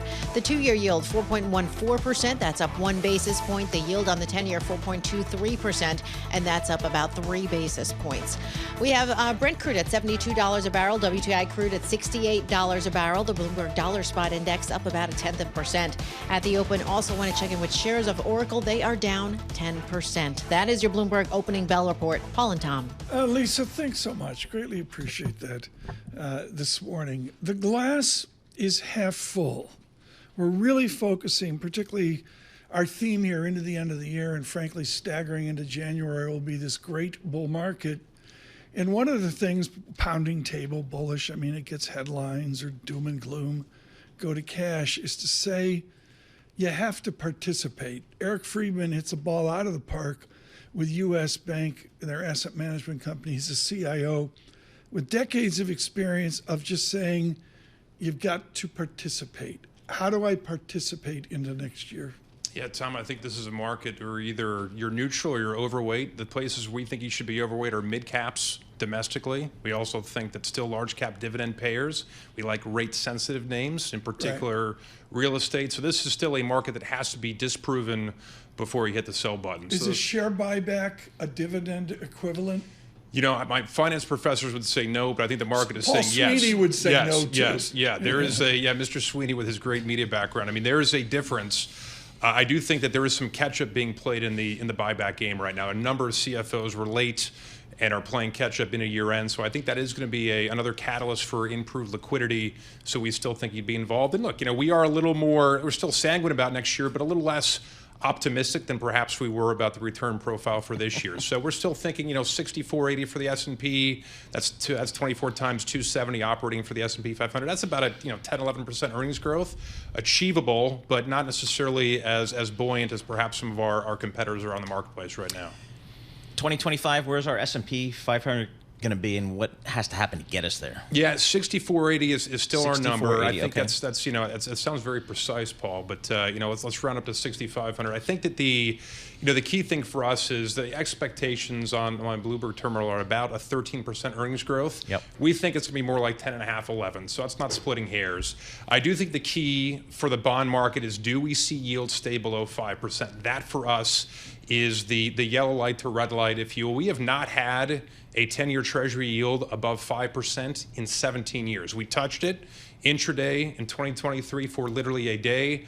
Jay Powell came in, talked down rates, and since then it's obviously been more subdued. So 5% we think is still that bond vigilante number to pay attention to. Sub 5%, we're still bullish and still involved. I see in your notes, Eric, that you guys are encouraged by the strength within real estate, both equity and credit. What is your view of real estate here? Because I still don't know how to call it here. Yeah, it's still a slow-moving train. Okay. We think that, not to harken back to that 5% figure, at 5%, that makes the commercial real estate issue more of a national issue. We still think it's going to be more of a local office versus multifamily versus storage versus general property use. So with financing rates sub 5, that we think we're probably eke through this thing in a more of a gradual basis. But north of 5%, Paul, that's where real estate gets a little bit testy. So we still think that's a spot, especially on the debt side, which is not the easiest thing to play for most retail investors, but there's a lot of opportunity there. So the fact that we've been hanging in both equity and credit within real estate suggests that perhaps some of the worst is behind us, and there's kind of a grinded out higher environment from here. My 28-year-old daughter about a year ago got into a Goldman Sachs Marcus account money market thing at like 5%. She got a 2-year CD or something like that. Star. What should I tell her to do with that cash now? Yeah, it's been a tough conversation to get people out of, especially, Paul, our older customers who are really nostalgic, if you will, for finally seeing their cash rates improving. We think there's kind of a glide path out. Certainly would still emphasize equities, but, parts of the structured credit market, so asset-backed finance that you can actually access in mutual fund and in ETF format, it's not always just for institutional players. That's still spitting off a 5.5%, 6%, 7% yield, and it's not overly expensive. So those are spots that we think are worthwhile to consider. Institutionally, are the Mag 7 under-owned? I think they are. I think there are certainly the top end of the Mag 7 is well owned. If you think about the sort of, the bottom rung, if you will, and then also I think, Tom, that what's most under-owned right now is the mid-cap space. That continues to be a space that we think just does not have... What will be the catalyst for mid-cap to go? I get weak dollar, international goes, it hasn't happened. What makes mid-cap go? Yeah, I think the biggest would be on the financial services side, deregulation would be number one. Number two would, I still think, be in the real estate side, a decent glide path for office, which is not necessarily a slam dunk opportunity, but these are still companies that have indebtedness. These are companies that are not just equity finance. So again, a decent backdrop to financing we think is probably the key for mid-cap to unlock value. What do you do with like beleaguered healthcare? I mean, we're talking Apple, Nvidia. Paul, have you sold your Nvidia yet? Oh no, long.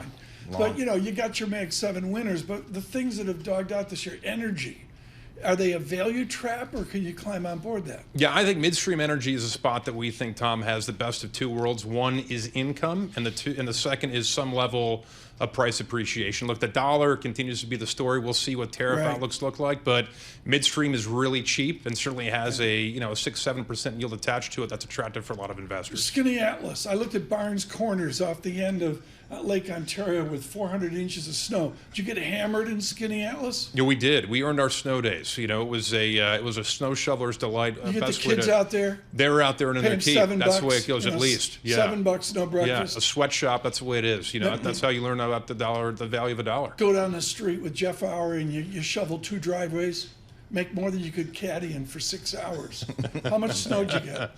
My peak, I think, was like 220 feet, if you will, of just sheer white stuff, and I think it was the middle of my high school years. So that was a particularly buoyant year for my lower back. That's how I got my job here at Bloomberg. They said, spell Skinny Atlas. I said, I can't. They said, you're hired. Eric Friedman, thank you so much. Optimism on the markets. It's not funny. There's no jokes. The images, this from CBS in Los Angeles, are absolutely frightening. It is the Santa Ana winds. Our Rob Carolyn, best in the business, joins now. Is this another fire, Rob Carolyn, or are these fires in Malibu this time different? Well, it's fire season, Tom, and as you just mentioned, we've got the Santa Ana winds blowing across that area this morning. There is a red flag warning up for that region, as well as a high wind warning through 1 o'clock Pacific time for Malibu and some of the surrounding areas, all the way up through Oxnard. They're expecting some 20 to 40 mile an hour winds with gusts to 70 miles an hour, and that's why they have evacuated areas in Malibu. The good news for them is the winds should decrease in intensity later this afternoon, and there's the potential for some rain coming in off the Pacific with a storm Wednesday night and on into Thursday. So that would be very, very helpful, lower the fire danger. But red flag warnings are an extension right now all the way south of Los Angeles, not as far south as San Diego, but there's a wide section of the LA basin that does have red flag warnings in effect today and tomorrow. Do you link these fires, not specifically Malibu, but the many fires of California, to climate change, to global warming, I guess, up 1.5 degrees, whatever, or to drought? I mean, do you link it in, or is it separate? Well, there's another thing to link in there as well. One of the things we did when we did a study back a couple of years ago for the power companies out there on the West Coast is we find when they have normal precipitation or above normal precipitation like they did the last couple of years, it causes more vegetation growth. And then the following season, if the weather dries out like it's done so far this fall and winter, that increases the fire danger because there's more fuel for those fires. So they've had above normal precipitation on the West Coast the last 2 years in a row, and that's led to higher vegetation growth than normal, which now has increased the fuel for the fires. It's like you can't win either way you go, it seems like, out there. So what is the feeling for this winter here? Will it be a wet winter, which is, again, good for the farmers, good for the firefighters, and maybe, I guess, good for the ski resorts, or is it going to be on the drier side? What's the expectation? Well, the expectation, Paul, for Southern California is for it to be drier than normal because we're in a weak La Nina. So that should put the Pacific Northwest in the jackpot for precipitation, maybe into Northern California, where they did have an epic rain event back during the fall months. But now that the La Nina is starting to blossom there in the eastern Pacific, it would affect southern and central California with below normal precipitation, and we should see that track across much of the southern United States through the winter season. I mean, Rob, bring it over to the east as well. I mean, I got New York City, where, when was the last time we had snow in Central Park? A couple of years. LBJ was president. Yes, exactly. I mean, Rob Carolyn, what is your prediction on the corridor from Washington up to Mount Katahdin for this snow season? Well, it looks like for Katahdin westward to Mount Mansfield, they're probably going to see above normal snowfall. So in northern New England, once you get south of the White Mountains, the Green Mountains, the mountains in Maine, it looks like near to below normal snowfall all the way down into the mid-Atlantic states because of the La Nina.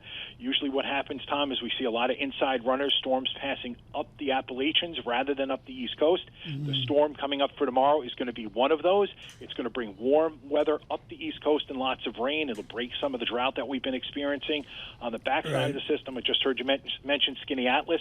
They're probably going to see some lake effect snow develop Wednesday night into Thursday and Friday as some colder air comes in behind that system. We're looking at a pattern through at least the 20th to 21st that keeps temperatures below normal, but not a whole lot of snowfall. It looks like each time we warm up, we'll get rain rather than snow with these systems as they pass north and west of the city and the district. So don't be the Grinch. I mean, from Boston down to Washington, are we going to get snow for Christmas? The way it looks like right now, Tom, if you believe the 384-hour forecast out of the GFS, it looks like it rains Christmas Day. Oh, God. Cindy Lou Who is Cindy I'm a mean one. Yep. Okay, you're a mean one, Rob Carolyn. Thank you so much, and I'm sure we'll see you here with East Coast weather again. That's what he does best. He's just got a grasp of this. It goes beyond the blah, blah, blah. Rob Carolyn, surveillance meteorologist here at Bloomberg. To me, and Paul, you grew up in these climes. I mean, where Michael Barr lives, there's like 6 feet of snow. I know. He's out in the middle of nowhere. Snow in June, under the pine trees. There's still snow there. It's just not like it used to be, right? No, but I mean, I think the last 2 years, absolutely not, Tom. We haven't had any precipitation, which, again, at this point in my life, that's fine. But before, I felt like when my kids were growing up, we had plenty of snow and snow days and building forts and all that kind of stuff. But I don't know. Since I got my first Wall Street bonus in 1987, I haven't skied on the East Coast since. I just kind of got spoiled by going out west with the good snow and the nice, reasonable climate out there and sunshine as opposed to freezing. John's out on YouTube talking about Doug's Fish Fry and Skinny Atlas. Nathan Hager emails in. I thought he's already in the Bloomberg Daybreak nap. Yeah. Nathan Hager emails in, and he can spell Skinny Atlas. I didn't even know where that is. That's gorgeous. Okay. It's like unbelievable. Okay. Like Victorian. I'm Google mapping it right now. Victorian Finger Lakes beauty. Okay. Like Cooperstown. Yep. James Fenimore Cooper. I'm Washington Google mapping Irving, it now. Okay. Whoa, the Finger Lakes. I got you. I'm with you there. They drink Utica Club. All right. You don't know what Utica Club is. Oh, I know what Utica Club is. Utica? Yeah. Michael Barr's never had a Utica Club. I mean, no. Very few brews that I haven't tried. Oh. Upstate New York. The hardy people up there, that's all I can say. It's very hardy. That's what that lake of snow is, particularly. Near the Cuse. Yep. Father says, no dinner till you shovel the driveway. You're like, okay with that. Red and green industry. The markets are open. Down negative 171. Little lift. NASDAQ giving me some love, actually. Let me get your percentage change. On the NASDAQ 100, up 0.4%. It just won't quit, I say. Yep. The VIX 14.19. Big dog, look to the Alex Steele hour here at 10 o'clock. 97,000, up 1,000 on Bitcoin. Sure. Yep. Next rally. It's round. I mean, Belchun is... It hits 100,000, then it's got a little bit of an it's issue. A pause. Yeah. It's like down 10,000. Yep. We're looking for 200,000. From New York City, stay with us. This is Bloomberg Surveillance.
Markets, headlines, and breaking news 24 hours a day on Bloomberg Radio, Bloomberg Television, and the Bloomberg Business app. This is a Bloomberg Business Flash. From the Bloomberg Interactive Brokers Studio, I'm Lisa Mateo. We have stocks, well, seeing some small moves. Traders just unwilling to make any big moves in the run-up to the Consumer Price Index. That's going to give the Fed a final look at pricing environment. This is ahead of their meeting the following week. Today, though, we did learn U.S. labor costs grew less than initially estimated in the third quarter. That was after a downwardly revised decline in the prior 3 months. Let's start with the Nasdaq, up about 0.6%, 130 points, 19,867. The Dow, down 0.3%, 131 points, 44,274. And the S&P 500 up 0.1%, 7 points at 6,060. The 2-year yield 4.13%. That's little change. The yield on the 10-year 4.22%, and that's up 1 basis point. The Bloomberg Dollar Spot Index up about 0.1%. We have shares of Alphabet. They're up about 5%, unveiling breakthroughs made with the use of its new Willow quantum chip. Then on the flip side, you have Oracle. They're down 8% after its results failed to impress. And finally, Alaska Air up 12%. Boosted fourth quarter adjusted earnings per share forecast, unveiled plans for a global expansion, and can't forget the board approved a $1 billion share repurchase program. Some earnings after the bell. We'll hear from GameStop and Dave & Buster's. That is your Bloomberg Business Flash. Tom and Paul. Thanks so much, Lisa. Greatly appreciate it here this morning. An annual visit. This is with Gene Soroka. And it's a really important visit because it's something we take it for granted. If you look on 3rd Avenue, in all the boxes, the trucks. They go through his port, I think. They go through his port or that port. His port is the West Coast, Los Angeles. They just lost one soda. What was that about? And he joins us now with over a decade of heavyweight experience in this. What's the number one difference between Newark and Los Angeles in terms of processing our stuff? What's the West Coast, East Coast distinction? Yeah, I think it's geography. You know, here, the New York, New Jersey port that's run by Beth Rooney is best in class. And Beth's been a friend for a long time. You're within 2 days of 2/3 of the population of the United States. Wow, brilliant. So you're really close. In Los Angeles, we're very close to that $33 trillion Asia economy. There's nobody that can get the goods from Asia to the United States faster than we can in Los Angeles. And then we've built the infrastructure, Tom, both there as well as the connectivity by rail and interstate system to get the goods out. The wrap here, and Paul and I covered this with the strikes on the East Coast, is the unions are so powerful that we're technologically deficient versus other ports around the world. You're going to tell me I'm nuts when I just said that. Are we technologically deficient because of the power of the unions? No, we're not, but this is the most polarizing conversation in our industry because what the American worker sees so far is that ports that implement robotics or go to an automated environment immediately cut jobs. And that's not the case in other places like in Hamburg, run by Jens Meyer. He found a way to keep the workforce stable while growing capacity through robotics. How? And now, because it was a promissory commitment with the work councils in Germany. Like Germany? Yes. Why can't we do that here? Jens is one of my closest friends in the industry, and I lean on him for that education on a regular basis. We need to start the conversation here in the United States with zero job attrition to move forward with a technology that can grow capacity. And from there, the conversation is all upside. This goes back to COVID and that. And frankly, the great financial crisis, Paul, where Germany just said, no, we're going to keep people employed. Yeah, you know, I just don't get it. All right, folks, if you're sitting in front of the terminal, MAP Go, M-A-P Go, then you click on vessels and you can see where all the commercial cargo ships and all that kind of stuff are on a global basis. I'm looking at your Long Beach, LA port. I don't see a lot of ships waiting off the port. You guys have them in port. Talk to us about what the activity is like at your port these days. Paul, this year will be our second best in our 117-year history. And the stat that I love the most is that from July to October 31st, we moved more cargo than we did during that surge during COVID, and not one ship was backed up. The cargo velocity, the teamwork, the all-hands-on-deck spirit kept this cargo moving. And we learned a lot from that COVID time period where the inefficiencies were really shown brightly. We went out and fixed them. What do tariffs mean for you guys at the port? Right now, uncertainty. Okay. Now, there's a long way from the campaign trail to public policy. We've learned that as well, but we're not being dismissive of what new trade policy could look like. We've heard that maybe it's 10% on all $3 trillion worth of American imports. Maybe it's 60% on China goods.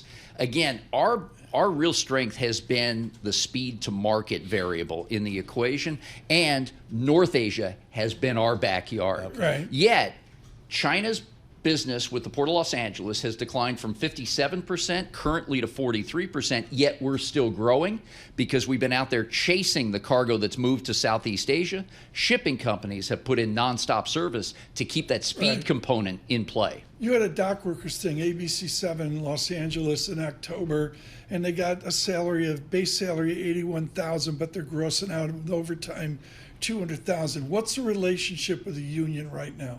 The unions, plural. Yeah, strong. Whether it's the IBEW, Carpenters Union, Building and Trades, or our own hometown guys, the International Longshore and Warehouse Union. Right. Those guys and their registered permanent employees are up 32% over the last 10 years. We've got 32% more registered dock workers than we did 10 years ago. And they are our bread and butter. They're why the cargo is moving so efficiently. Are you seeing some of your shippers trying to get in front of the tariffs and shipping goods now? Are you seeing that surge? Absolutely, yes. Wow. In talking to Matt Shea of the National Retail Federation on behalf of his members, footwear, even parts and components for the manufacturing sector, all coming in heavier now because we're not sure exactly what tariffs will look like, and to make sure that they can average that cost down if they are implemented. A daily gloom here is everybody's leaving California. Gene Sirota's argued, no, they're not.